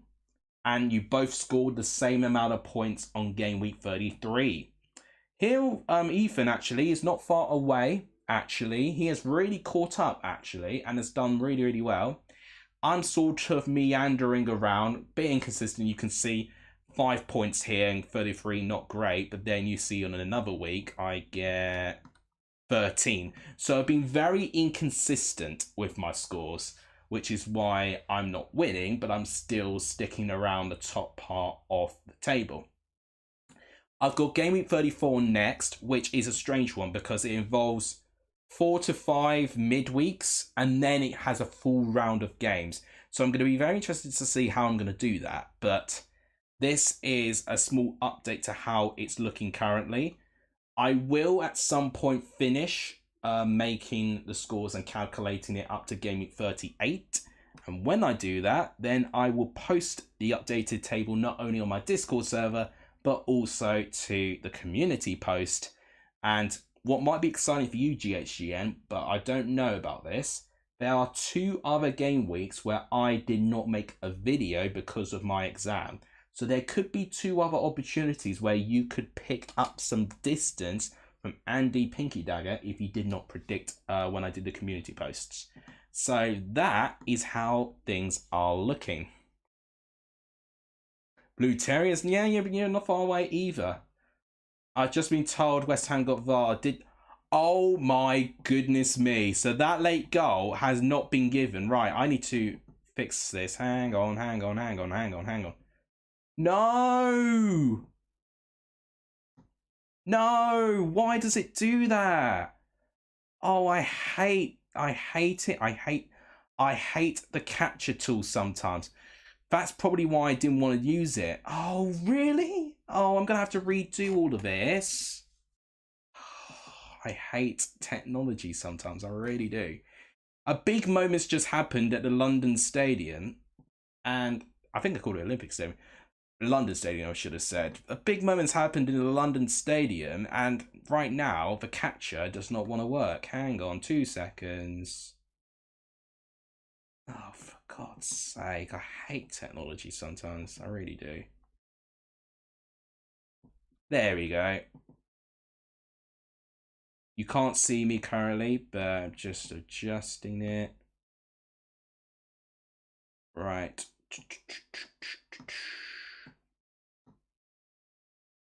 Where's my face? Where's my beautiful face? There it is.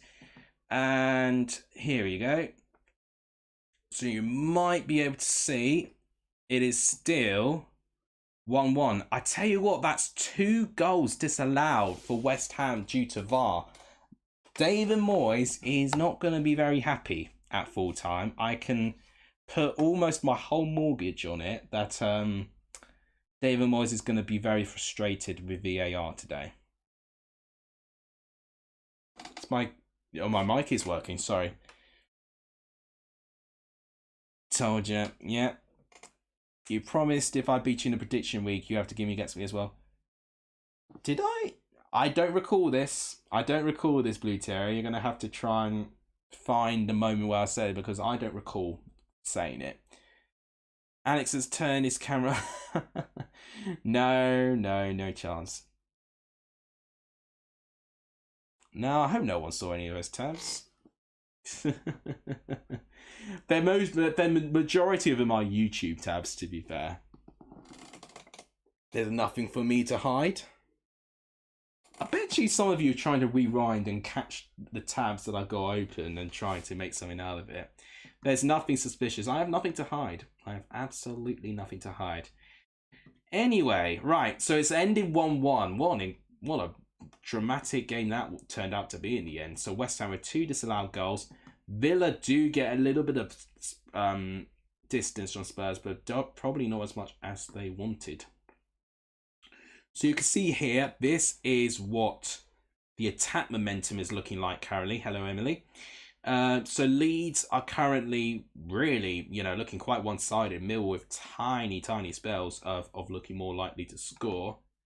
Stats-wise, I mean, look at that. The XG is pretty close, but I think 0.27 is quite harsh for Leeds. I would have given them about... I definitely would have given them more than 1. Because look at that, 9 shots, 2 of them being on target. But one of those shots being a goal. The second one being a great save from Sarkic. Mill have had 3 shots, only 1 on target. I think I can only remember only 1 other shot being off target, to be fair. Look at that, 5 shots being blocked. So Mill have been doing all they can to stop them, but it's just not been enough. And I've said about the amount of corners Leeds have been taking. Look at that, 9 corners to 1. But 13 fouls for Millwall.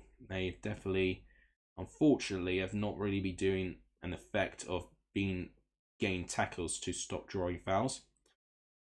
It's pretty much nothing else. I mean, 3 shots inside the box, 3-2, quite close. But outside the box, look at that, 6-1. And that tells you the quality of that Leeds front 4 who can score from outside the box.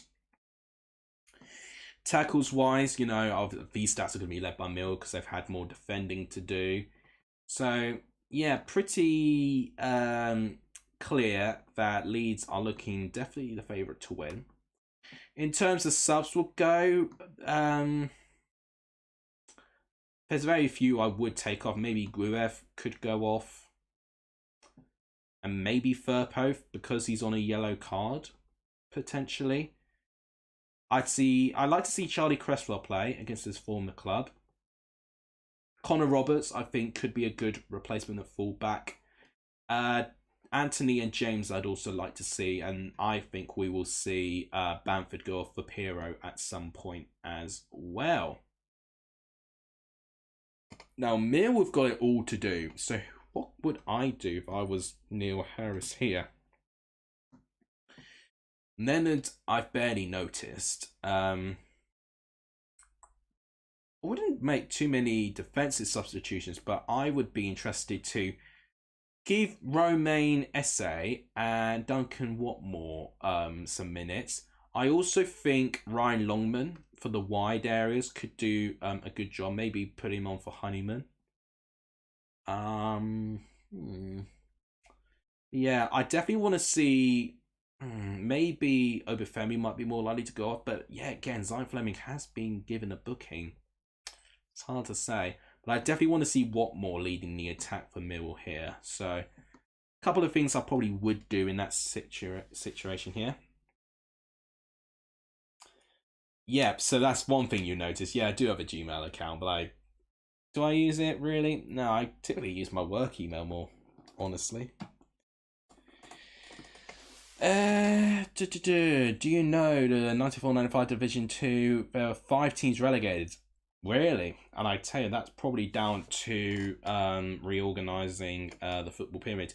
Right, so Leeds have just kicked off, and I missed it on my timer, so give me 2 seconds, because I will restore timer. Right, perfect. So here we go, second half has already kicked off, and I'll tell you what, this stream has gone so quickly. I'm having a lot of fun doing it.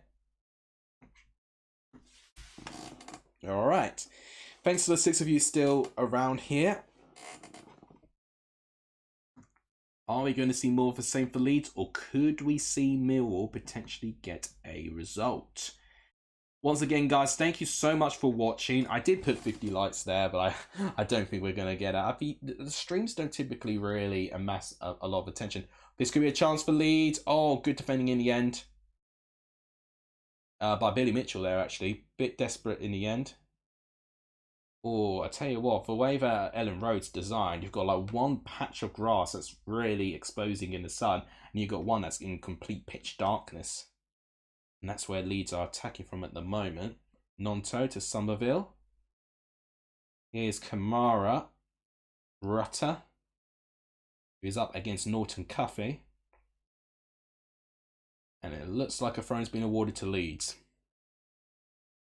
I don't think I know the 5 teams that went down, but the reason would be typically due to just restructuring the whole football pyramid, which the Premier League did in around that time, and that trickled down the leagues accordingly as well.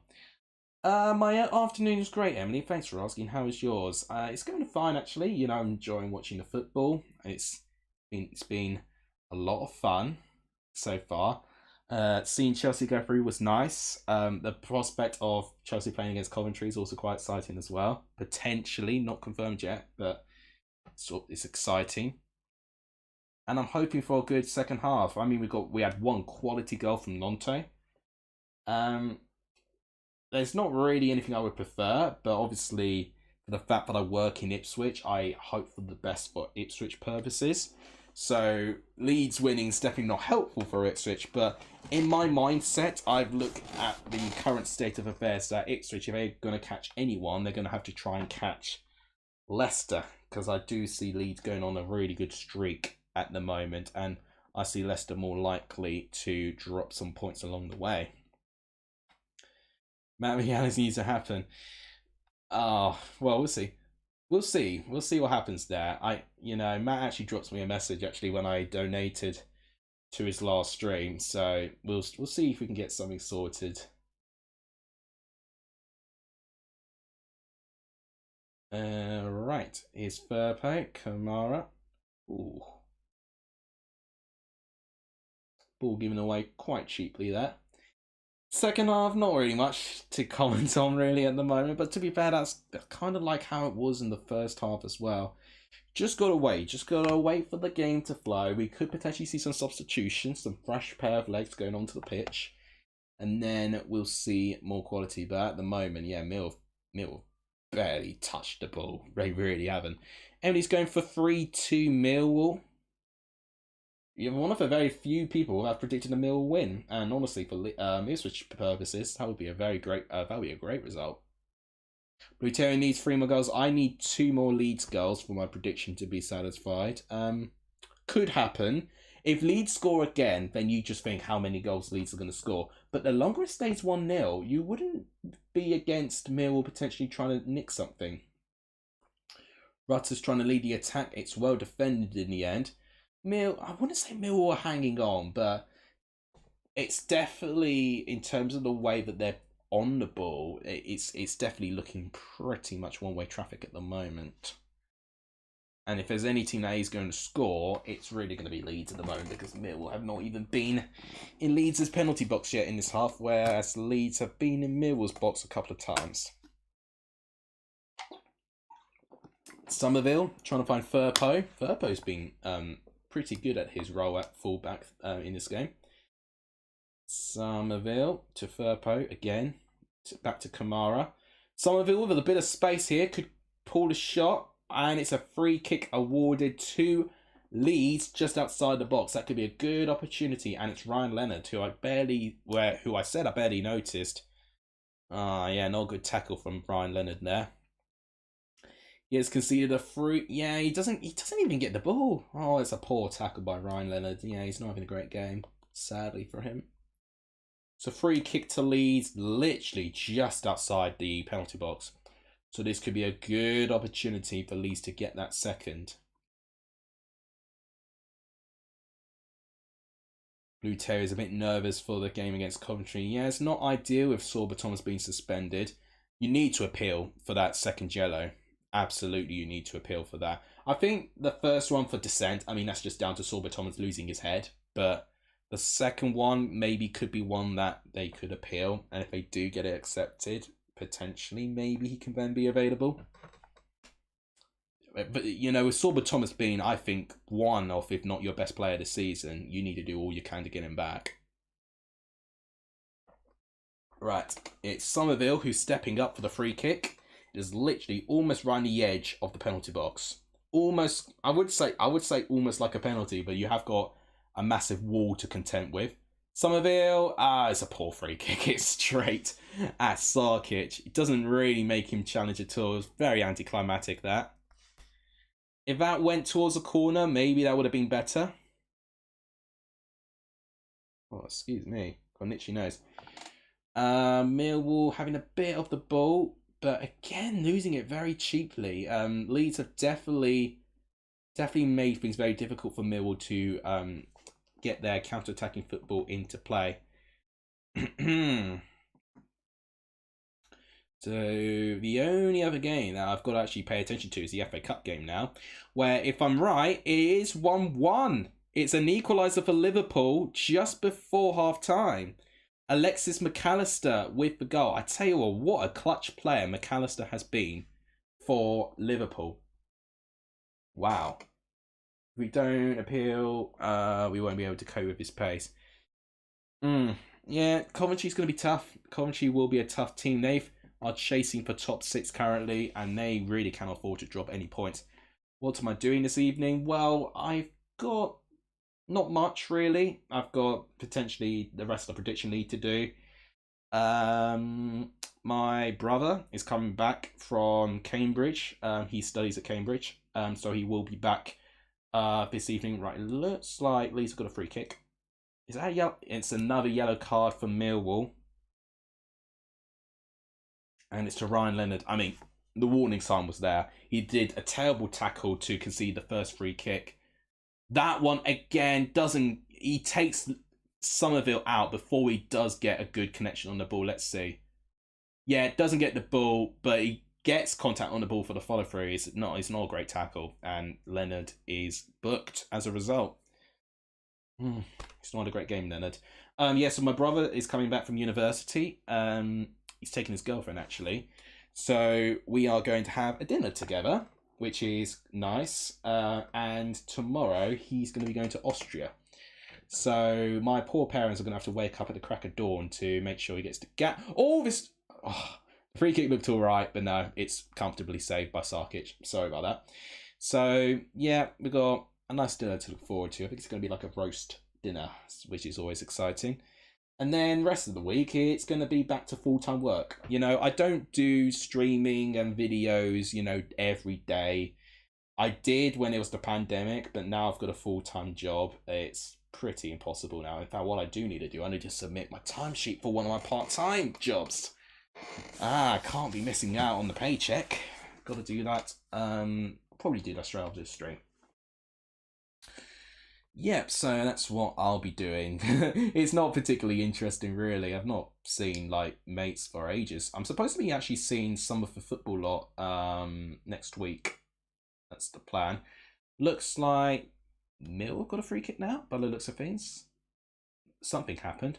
So Mill looked like that they were leading an attack. And in fact, yeah, I think a free kick's been awarded to Millwall. Nonto drawing the foul this time. Who is his referee? Is it just me, but facially he kind of reminds me of Gerwyn Price? Am I crazy for saying that? I don't know.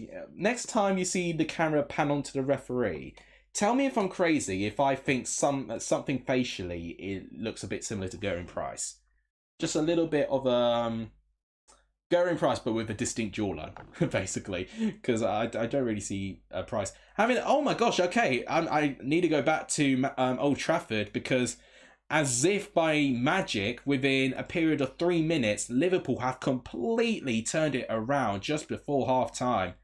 Mo Salah has made it 2-1 Liverpool, and after Manchester United leading, they've now lost that lead, and now they're behind at the break. Now I won't be surprised if Manchester United could come second half and really attack this. But the fact that Liverpool are winning, oh yeah, it's not ideal for Manchester United to be behind. I really hope Chelsea play Coventry. Not only do I think it might be the most winnable game out of the 2 other teams that Chelsea will play, but I will honestly do all I can to get Wembley tickets. And that will have to be how I meet Matt. Because both Matt and I have said privately that we really want to try and meet this year. But we've just not found a way. You know, I did say that maybe when Ipswich played Coventry, but unfortunately Matt couldn't go to Portman Road. In the reverse fixture, I thought about it, but I don't think the tickets have actually been released yet for Coventry Ipswich, actually. But I also could have an exam or could have studies for an exam, like really, really like deep within that time where they played them as well. So, oh, I don't want to play Liverpool. I'm so sick and tired of playing Liverpool and losing to them. It's just literally rinse and repeat. I would actually rather have Man City than Liverpool. I really would. And that probably says a lot. Because at least with Man City, we've seen this season that Chelsea can actually put in a performance against City. And Pochettino has actually got quite a good record against Manchester City. And then, of course, Coventry would be, you know... I mean, I don't want to write Coventry off because they've played unbelievably this season. You know, I'm not discrediting them at all. You know, but they are most certainly the underdogs. And I think it'd be better to see Chelsea play them. Because I actually think that's the most winnable game for Coventry. I really do. I think Liverpool will be too tough, and I think Man City especially will just pick them apart. But Chelsea, on the other hand, you know, you saw there how they made Leicester really fight with them all the way, and Leeds as well. So I think Coventry will have a stronger chance against Chelsea out of all of them, to be quite honest. Meanwhile, 12 minutes into the second half, we've got a throw-in for Leeds. We haven't really... Well, I mean, the only shots we've had have been from 2 set pieces from Leeds. And it's been comfortably saved. They have won a corner, Leeds, so that could be a good opportunity for them to get that second goal. Remember, if we do get a second goal in this game, Leeds' position will change. They'll either jump to first if they score to make it 2-0. Or they'll drop back down to third if they concede an equaliser and it's 1-1. So, next goal is absolutely crucial here. Thanks for the 8 viewers here in the stream today. I've terrifically appreciated your company. Right, corner being delivered short. Somerville against Honeyman. Still gets the cross. Well headed out. But Nonto wins the ball back. And he's won a free kick. I tell you what, Millwall are drawing a lot of fouls and set pieces. And it's another yellow card. That is the 5th or the 4th. 4th or 5th yellow card now for Millwall. They are drawing a lot of fouls. And referee, the Gerwyn Price lookalike, is not having any of it. I don't know. Now that I'm thinking about it, I don't know if he does. I don't know. I don't know why I'm thinking he looks a bit like Gerwyn Price to me.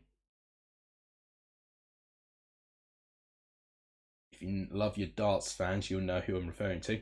Yeah, so Honeyman is booked. I think it's the 4th or the 5th one. I need to actually double check now. There's been so many yellow cards, I've almost lost count on how many have been awarded. But it's again another free kick and set piece for Leeds, who can really make some damage here at the moment.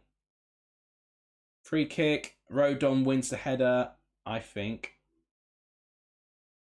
1, 2, 3, 4. Right, so 4. So yeah, because I think the other yellow card I've seen has been in the second half when Firpo got it. Yeah. So yeah, there've been 4 yellow cards for Millwall, and it's a corner to Leeds actually. Corner delivered, headed away, I think by a Millwall player.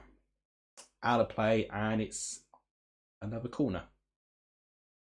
It's looking very one-sided, this. The way that Millwall need to score, I think they'll need to break away and do a really, really good counter-attack. And they've not really been able to do that almost at all in this game. I've not really seen any passage of play that's made me think, oh, Millwall are nearly on the verge of scoring here.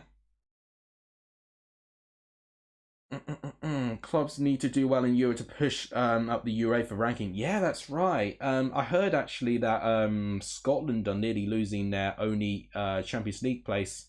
Victoria Pilsen need to do something in their Conference League game.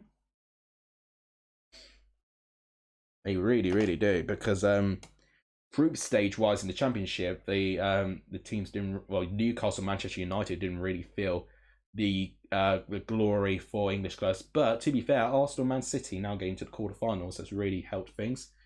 Right, it looks like there's at least a triple substitution. It could be a quadruple substitution actually for Millwall here. What's the Grummer fan thinks Arsenal going to beat Bayern? I tell you what, I think Arsenal fans will quiver looking at Arsenal playing against Bayern. But I think Bayern are vulnerable. I really do think they are vulnerable. So I do think, they have got a chance.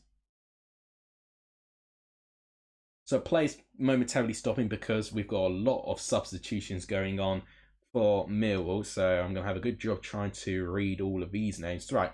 So Ryan Leonard and George Honeyman are off. McNamara and Watmore are on. Was there only 2?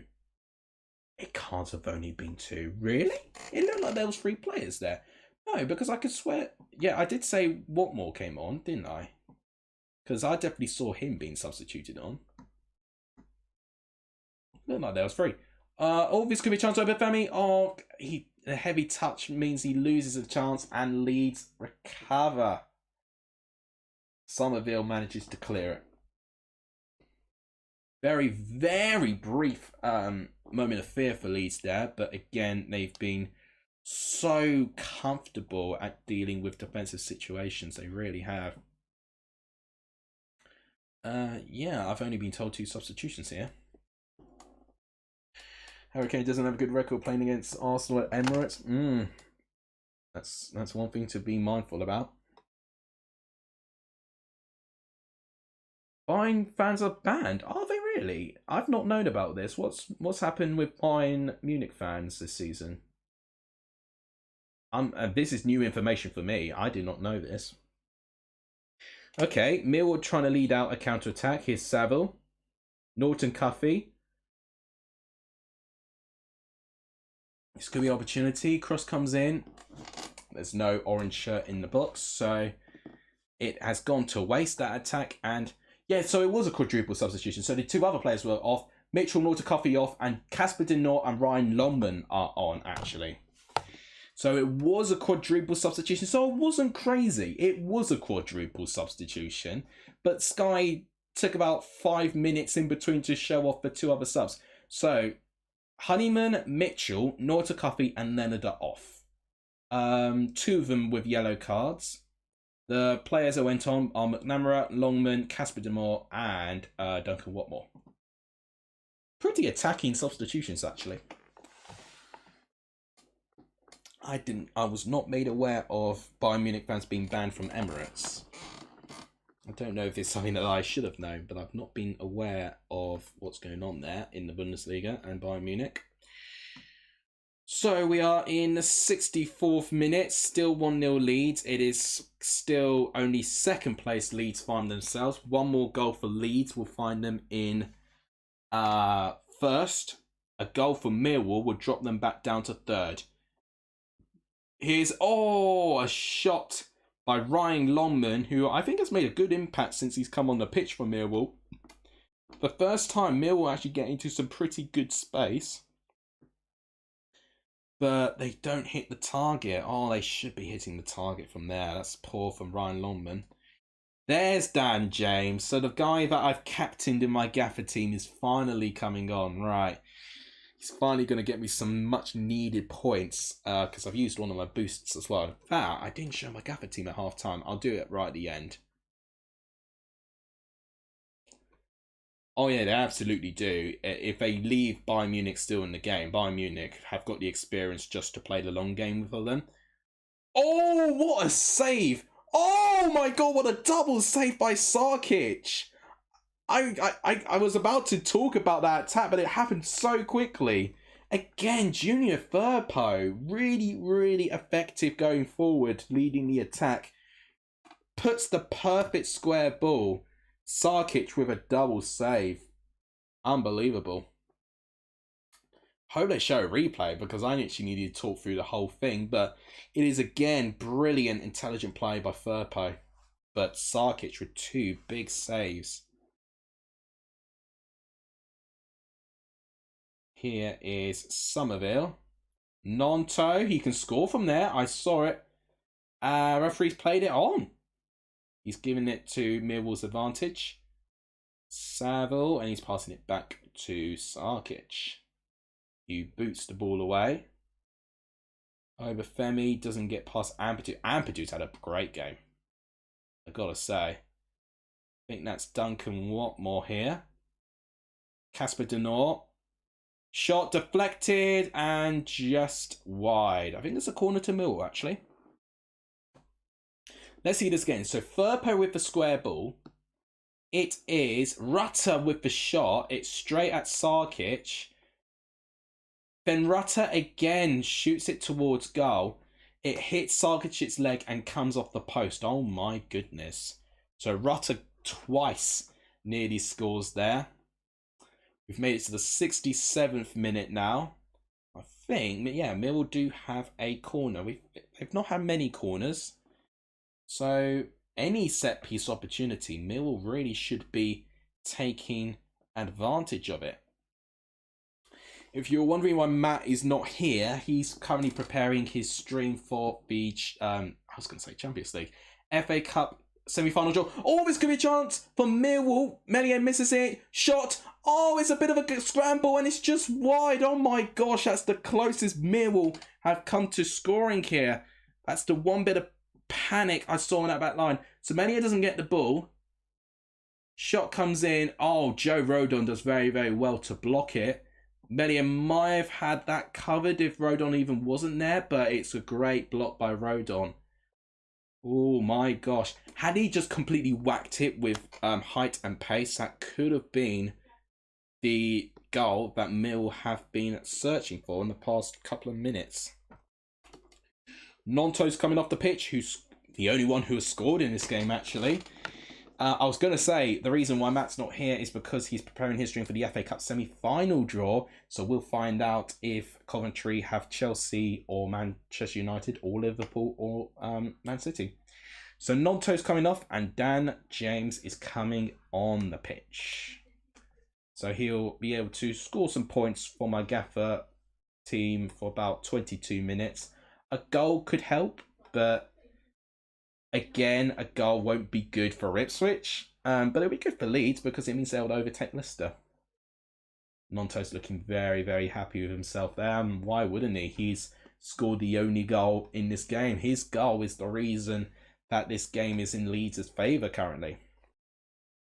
Where's my next stream? Oh, thank you, Emily. I love that. I don't know. To give you an honest answer, I don't know when the next stream's going to be. It's going to be whenever I've got time. We have got an international break, so I don't know. Or this could be a chance. Oh, Sarkic manages to get ahead of Bamford, only just. That was a devastating through ball. Free kick awarded to Millwall. Somerville looks like he might be getting booked for that. It was a foul on McNamara, and Somerville has gone down. He did not look particularly comfortable after that challenge. I think it was a collision of knees. Fark's looking very angry, like he does a lot of the time, to be fair to him.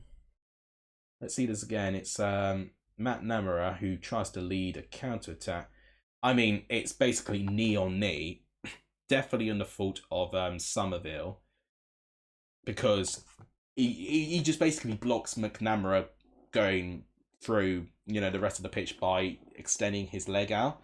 As a result of that, it has meant Somerville has really hurt his leg. There's Luke Ayling in the crowd. Former Leeds player, currently playing for Middlesbrough this season. It's a big game for Leeds, and Luke Ayling looking out from his former club. He's turned out to be a bit of a hit and miss signing, I find, for Middlesbrough when I've seen him playing. Some mixed reactions and performances from what I've heard. Somerville is still down, so that would be a bit of a worry for Leeds if he has got a really bad injury. It looks like he's coming back up. Can he play the rest of the game? He is clenching his knee. Oh my gosh. Colchester's next game is Mansfield. Oh dear. Oh dear. So Colchester, who are currently trying to fight from avoiding the drop, They are only out of the bottom three in goal difference. They're facing top of the league away from home next game.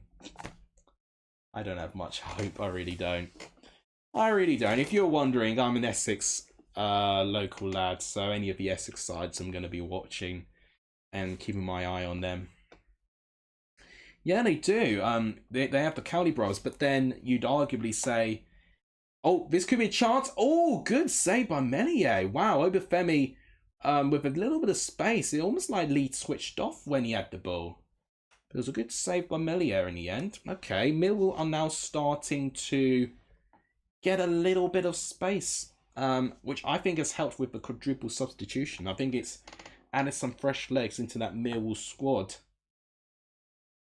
But yeah, if they've got the Cowley brothers, but then Forest Green have got Steve Cottrell currently, who's like an EFL veteran, and then Sutton, of course, have got Steve Morrison, who was a championship manager not too long ago. So the quality of managers is quite big, considering they're the bottom three teams of the EFL, but ideally it's all three of these teams showing ambition that they really want a really competent manager to try and work miracles.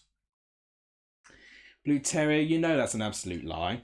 If you saw the start of the stream, you would have seen me cheer for Chelsea if they scored 2 goals in stoppage time to get them through to the semi-final of the FA Cup. The reason why I like Chelsea is because my dad supports him, my uncle also supports Chelsea as well. So I've got that background. Ipswich I like because I work there. The reason I'm financially stable is because of my association with Ipswich, and actually where I work is only a 5-minute walk away from Portman Road. So I like going there. So I walk past Portman Road every day when I go to work. And obviously with me being from Essex, I look at the Essex teams who are, you know, the highest ranked Essex teams at the moment are currently Colchester and Southend. But I live in Chelmsford, so I've been to a couple of Colchester games, but I haven't been to many. And Chelmsford, I've been lucky enough to see them a couple of times as well. Somerville is coming off the pitch, which I'm not surprised. Jaden Anthony is coming on. I mean, that is just outrageous. The quality of that squad is insane. Emily, don't listen to Blue Terrier, the greatest respect. He's trolling. So 73 minutes in, and still 1-0, of course. There's been no talk of any goals at Old Trafford. They might still be in half-time, actually, or are they playing? Yeah, they're still at half-time. I won't lie, it's felt a bit of a while since they've actually played.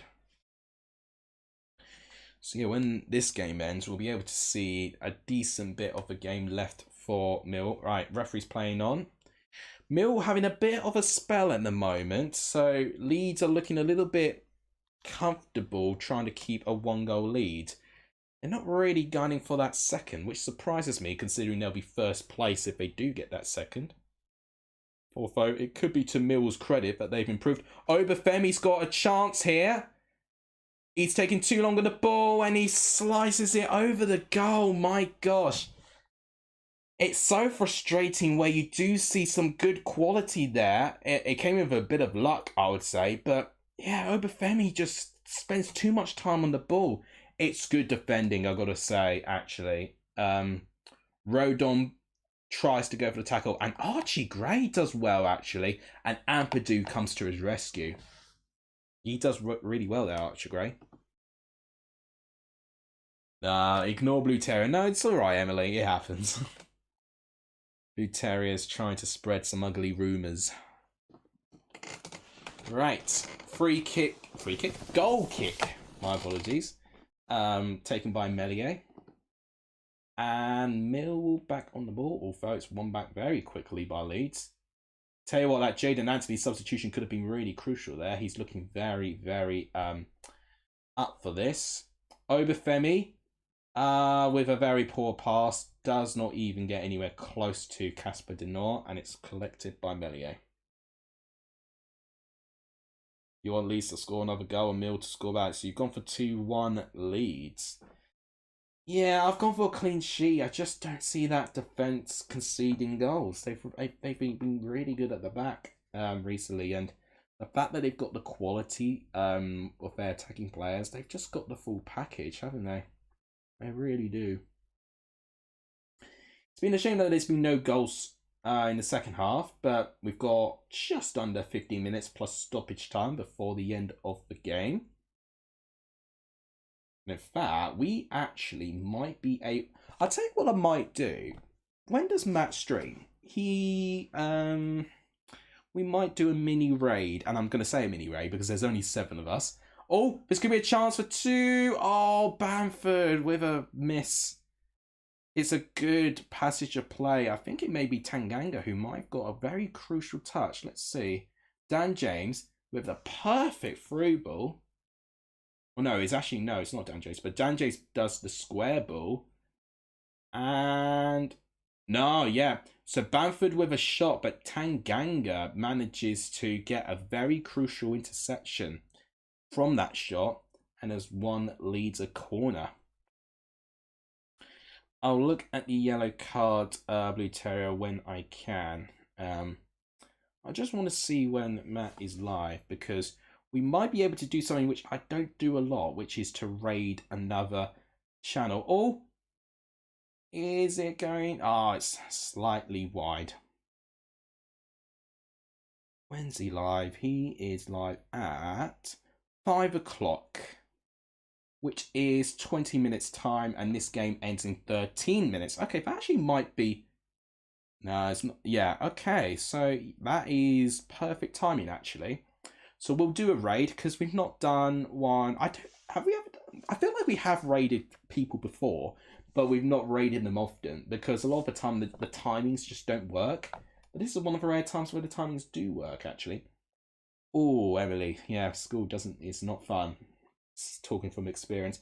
I'm pleased that my school days are now behind me. I've not been in school for, oh, that's going to be scary. I've not been in school for nearly 5 years now, which is really, really scary. I've been in university for 3 and then 2 years of unemployment. Always going to be a chance, Dan James. And it's in. It's game over. It is the second goal. And actually, I'm going to cheer for my gaffer team because I've captained Dan James, and that is going to get me some points. It's 2-0 Leeds, and before we wait for SofaScore to update that goal, we need to see where Leeds are now positioned in the Championship. Let's see this here. It's Bamford, Anthony with some really good play. Then Rutter gets ahead of Tanganga. And yeah, no one's marking Dan James. That is embarrassing defending. Yeah, that defending's criminal there from Millwall. No one's there to mark Dan James at all. I mean, some of them gamble to try and win the interception. Joe Bryan especially, I'm really surprised for an experienced player, chooses to try and gamble for the interception. He misses the interception. As a result of that, it then falls to Dan James.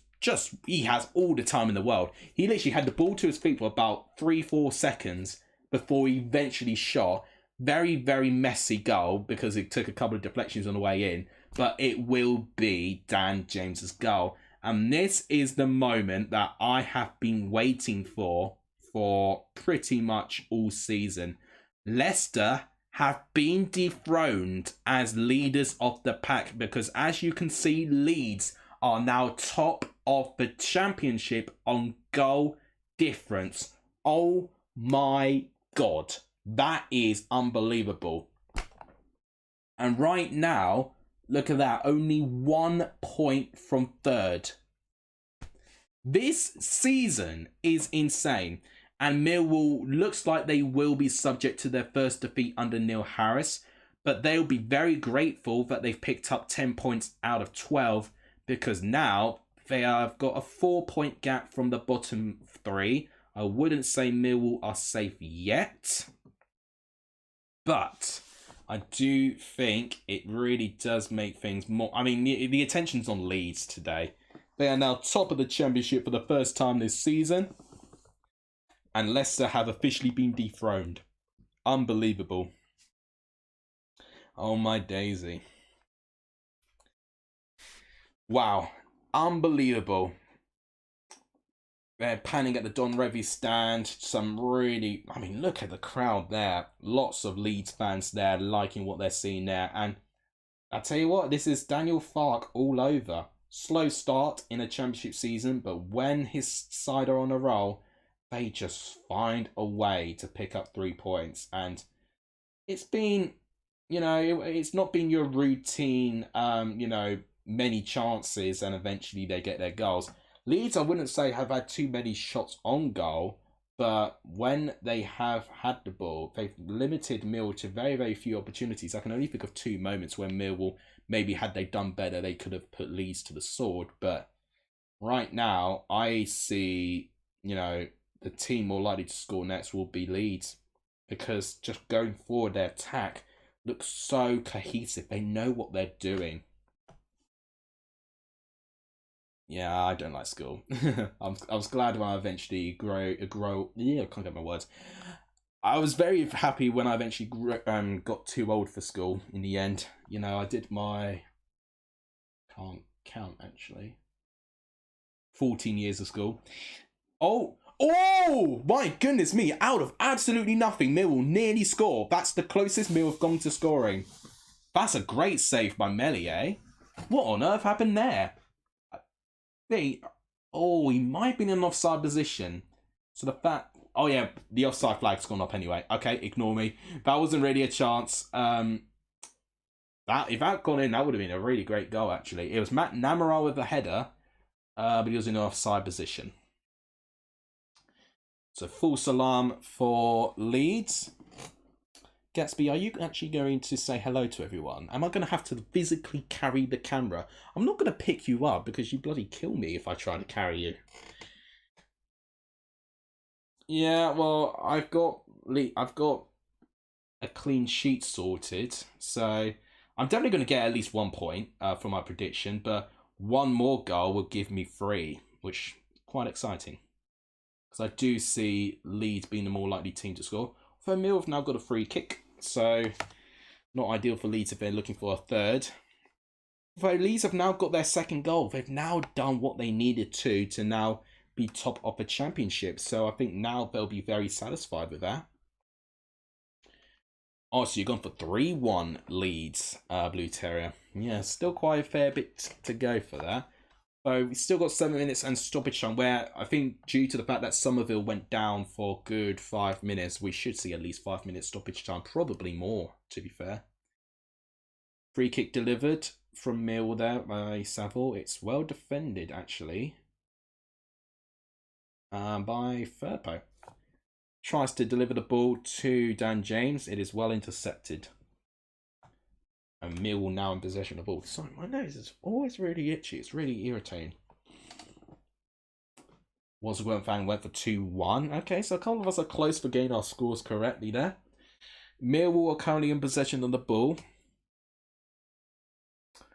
Ooh. And no free kick given for Millwall. It's a throw to Leeds. They'll be very annoyed with that. Right, Bristol City, Leicester. So Leicester's next game is live, although Ipswich is 1 against Blackburn is also next. So that is the next game week. The oh my gosh, that's gonna be mad to try and catch up on. Is the next set of games the Good Friday weekend? Hang on a lively minute. Are we telling me that we've already made it to Good Friday week? Oh my god, it is! So the next week of games is on Good Friday. Oh my gosh. That's exciting because I've got a couple of days of work. In fact, I need to book the rest of my holiday on that week, I think.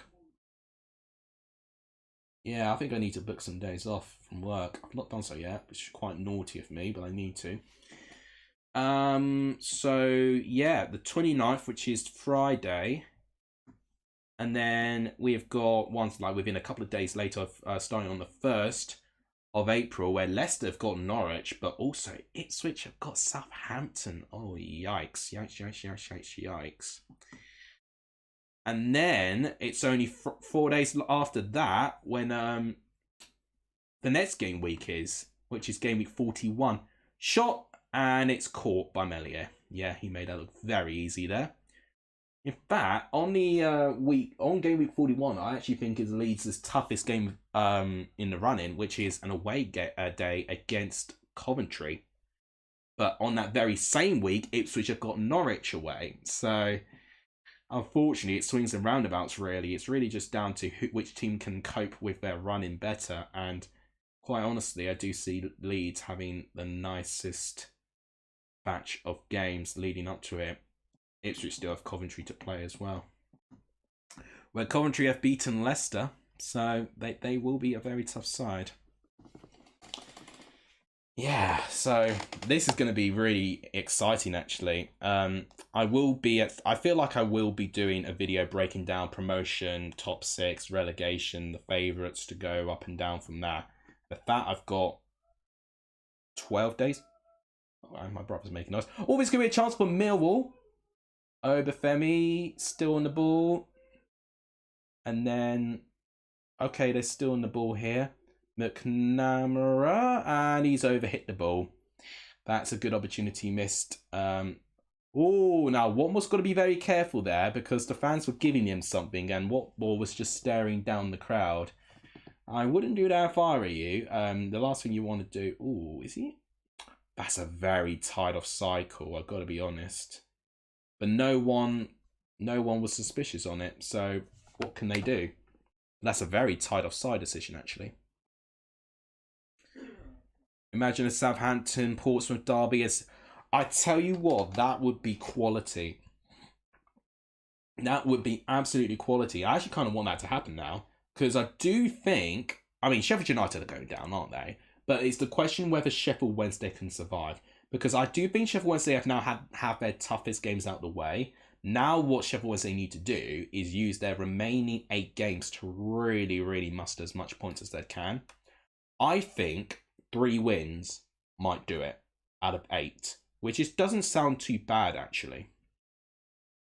And 3 wins out of 8 is just over a point a game, which I think could do it. I honestly think that might be enough. I'm looking at where Swansea are with 46 points, and I honestly think that is the standard where those teams fighting survival need to reach. If it comes to the point where you need 50 points to survive, I mean, that's incredible. You know, last time we've seen that, I believe, was when Blackburn got relegated. Correct me if I'm wrong, though. But also the team that did get, 22nd with 50 or 51 points, it could have been, was Peterborough, all the way back in 2011, if I like to say that was the case. Those are the 2 incidences I can think of where the most points of trying to survive was the case. A lot of the time, you need just over 40.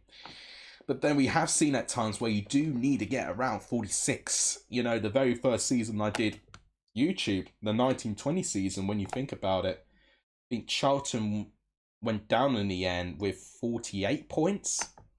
That's insane, and that's very rare. It really is. Leeds are making a triple substitution. Glenn Kamara is going off the pitch.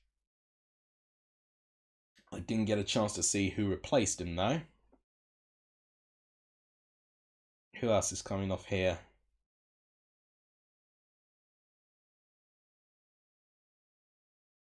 I'm actually trying to see who the rest of the players are. Joel Piro's coming on, which shouldn't be a surprise. In fact, he's got very little time, Joel Piro. So yeah, Bamford coming off, that doesn't surprise me. That does not surprise me at all, actually. With 54, oh, blimey, okay, there was even more than what I thought it was. And then the other, okay, so the amount of stoppage time was 6 minutes, so I said 5 minutes, it was 6 minutes in the end. And Jorginho Rutter, so essentially the whole front 4 have been replaced. Kamara, Bamford, Rutter off, Connor Roberts, Carl Joseph, and Joel Piro, they're all on. That is insane. Honestly, that Leeds squad is so full of talent. It's a joke. Blackburn did have 51, yep. Peterborough 54. Leicester had 52 in 2008. Oh, I did not know that. And Gillingham 50 in 2005. Yeah, but you can see that's a very exclusive club of teams, you know, getting relegated with over 50 points. It's a rarity when you consider the last time that's happened was 2007. Oh, nearly a second goal for Dan James. It cannons off the post. Not only that would have been amazing for my gaffer team, but that would have been my score prediction fulfilled. Inches away for Dan James, making it 3-0 to Leeds. Okay, now the more I'm looking at the referee, now I'm not seeing the Gerwyn Price facial features that I saw. I don't know. Maybe I was in the mood for darts. Ilya Gruev, who I've not spoken a lot about, but he has kind of been playing like an underrated part throughout the game. Once the Gromit fan doesn't want the clean sheet. Oh, it does get a slight touch of a defender. You'd think that if that touch wasn't connected, that might have been the perfect strike, and that would have been 3-0 and game over and 3 points for my prediction league, which would have been amazing.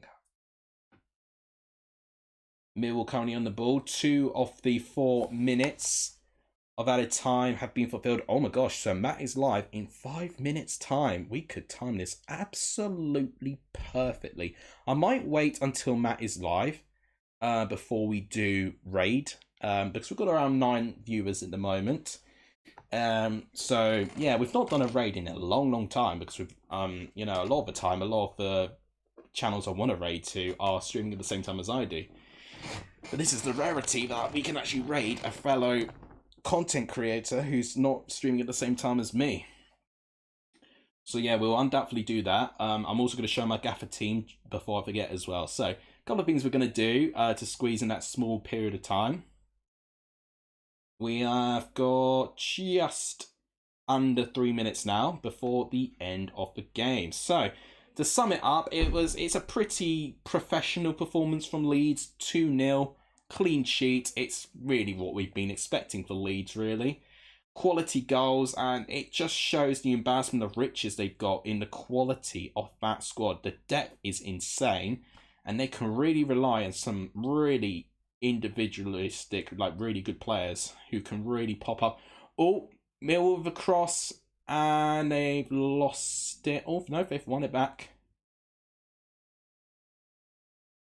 Well, the Championship era, you've had Millwall and then Birmingham. I mean, yeah, that tells you how rare it is still. Unbelievable, yeah. It has happened, so I'm still waiting for the days to get 60 points to get relegated. I don't think it's ever going to happen, though. They would have to increase the number of teams in the Championship for that to be the case, I think. Right, McNamara gets tackled there. Oh, well tackled there. Is that Connor Roberts who has done something to his hair? No, that surely can't be him. No, that's Carl Joseph. Of course it is. McNamara. Saville. Here's Jake Cooper, who's been on a yellow card throughout the whole game, which I think has affected him. Through ball, but it's well intercepted by Ampadu. Again, what an underrated performance by Ampadu. I don't think they've really been singing his praises enough. He has not put a foot wrong in our entire game, and it's difficult for a defender to do that. It really is. So we have got just under a minute and a half now. What has been your guys' reaction to this game? I mean, if we all quickly go to stats, we can do so as well. In fact, we need to see what's going on at Old Trafford as well. Let's sum up everything, considering we're going to end the stream right as Matt is live very soon. XG, that's definitely more like here, 1.4 to 0.66. Possession-wise, definitely more to lead. 10 shots to Mill doesn't look bad in hindsight, but only 3 on target. And I've got to say, there's only been one save that I think was actually one chance that's been quite good for Millwall, which was that Obafemi chance. The other chances have either been offside or very comfortable saves for Meslier. 3 on target, 5 shots on target for Leeds. So they've been very clinical when they've needed to be. 13 corners to 2. I mean, that's a huge difference. But look at 21 fouls for Mill as well. So they've effectively tried to disrupt Leeds' flow. And it has really not worked out for them at all. So that's essentially everything that we need to go through with that. Got under 10 seconds now. Referee's just about to blow the final whistle. Actually going to change the title of my stream, actually, if I can do so. All shot from outside the box. Last ditch attempt there. And it looks like it's not really going to be Millwall's day. That's going to be their first defeat for Millwall since Neil Harris has come back. And I think it's going to end as soon as Meslier takes that goal kick, which he's taking his time with. Doesn't even need to. They've got a 2-goal lead. They've not got anything to worry about. You know, even if they do concede a goal, the only thing they lose is not being top of the championship, really. And there we go. That's the full-time whistle. What a performance by Leeds. It shouldn't come to a surprise. You know, anyone that thought it was a banana skin game, I think knew deep down that even with that, they just have something, Leeds, at the moment. And it's going to be very difficult to stop them. And I consider them now the favourites to be top of the championship. So, to remind you one last time to go to capture. Leeds are at the summit. They're first, joint on points with Leicester, and have just edged them on goal difference. So I think it will be Leeds. I think Leicester will be second, and Ipswich are just going to have to battle top 6. I mean, I don't like that they might have to face Norwich, but if they have to, it is what it is. So very quickly, I'll show you how my Gaffer team is looking. I used an overhaul for transfers, and James with 16. Oh my gosh, that is very clutch. Could have even been more if he scored that last opportunity there. Not many stinkers, probably apart from... I mean, Chaplin. Oh my gosh, Chaplin didn't even get a single point. I don't even think he played. Oh, that's really disappointing. That's one of the transfers I made. But, yeah, that is how that is. 79, I don't think it's too bad, actually. 79 is not terrible. So, we will move on to next time, where we will be doing this again soon. Should have not had Nichols and go, well, Nichols had a clean sheet. He gave me a clean sheet bonus, Blue Terrier. I'm probably going to substitute him out. The reason Nichols is in is because Hermanson is typically my goalkeeper for Leicester, but he was not going to be featured this week, so I had to transfer him out. But I'll likely transfer him back in. Okay.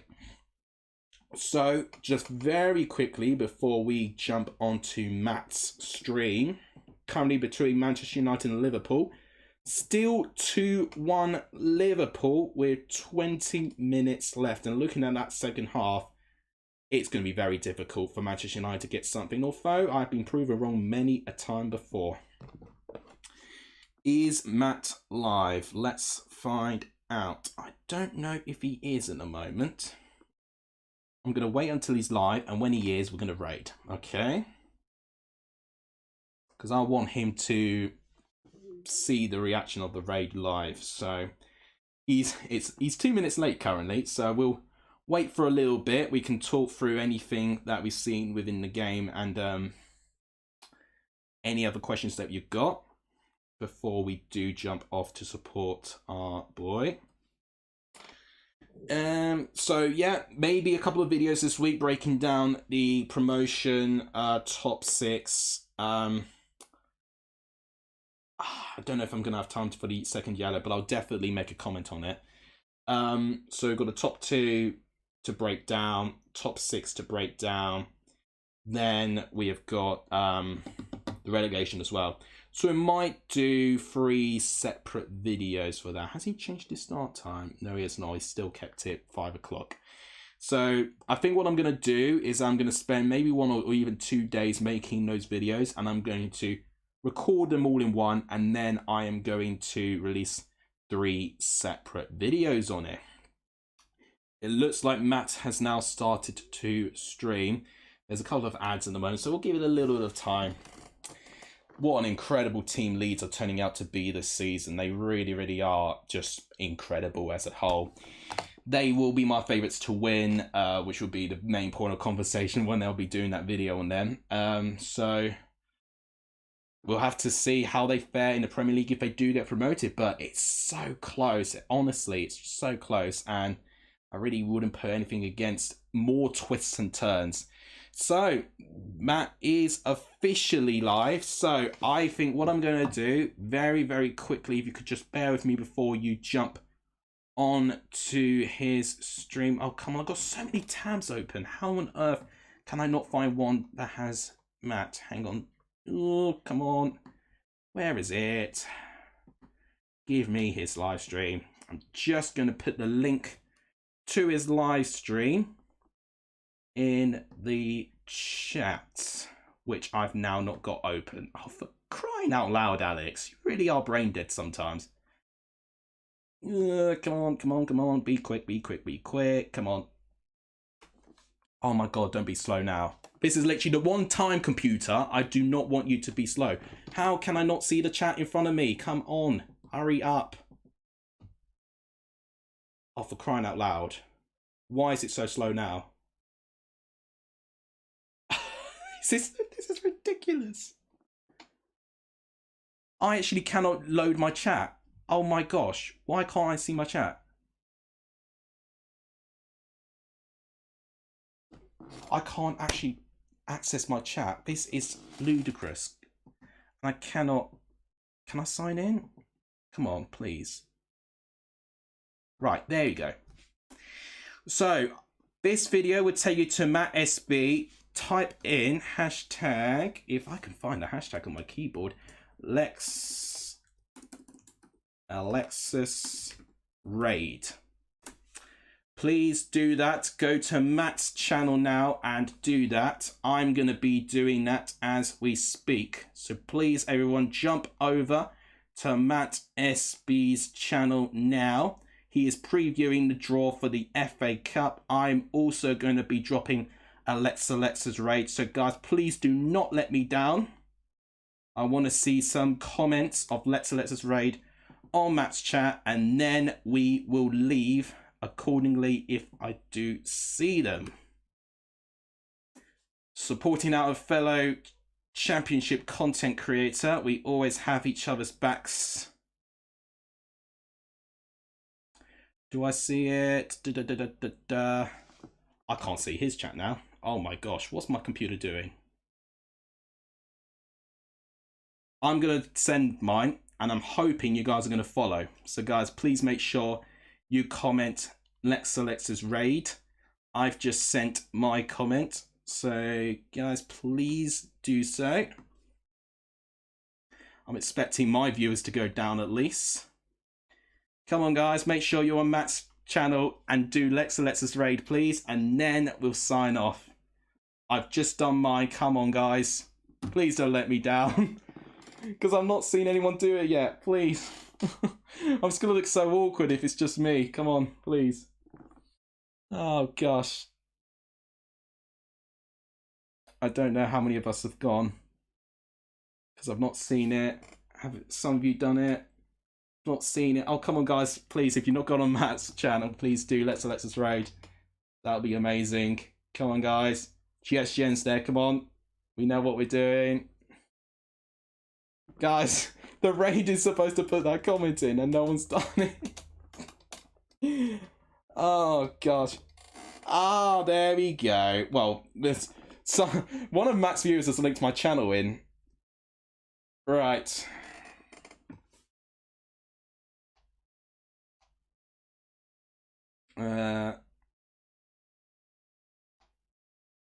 Okay, there we go. Brilliant.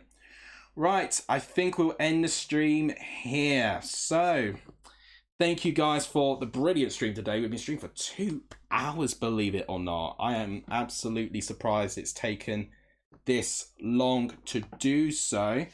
But I've really enjoyed it. If you guys enjoyed it, please smash the like button. Please subscribe as well. It really helps the growth of this channel as well. It really is appreciative. We've actually gone really close. We're on 2494. So guys, thank you so much for the fantastic support today. So I really do appreciate it. There we go. So I think that wraps it up. Leeds 2, Millwall 0. Leeds now top of the championship for the first time this season.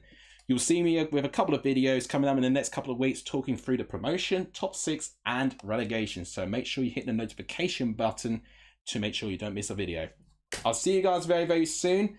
And hop by Matt SB's channel as well, which I have left a comment on in the live chat to see what the FA Cup draw is going to be.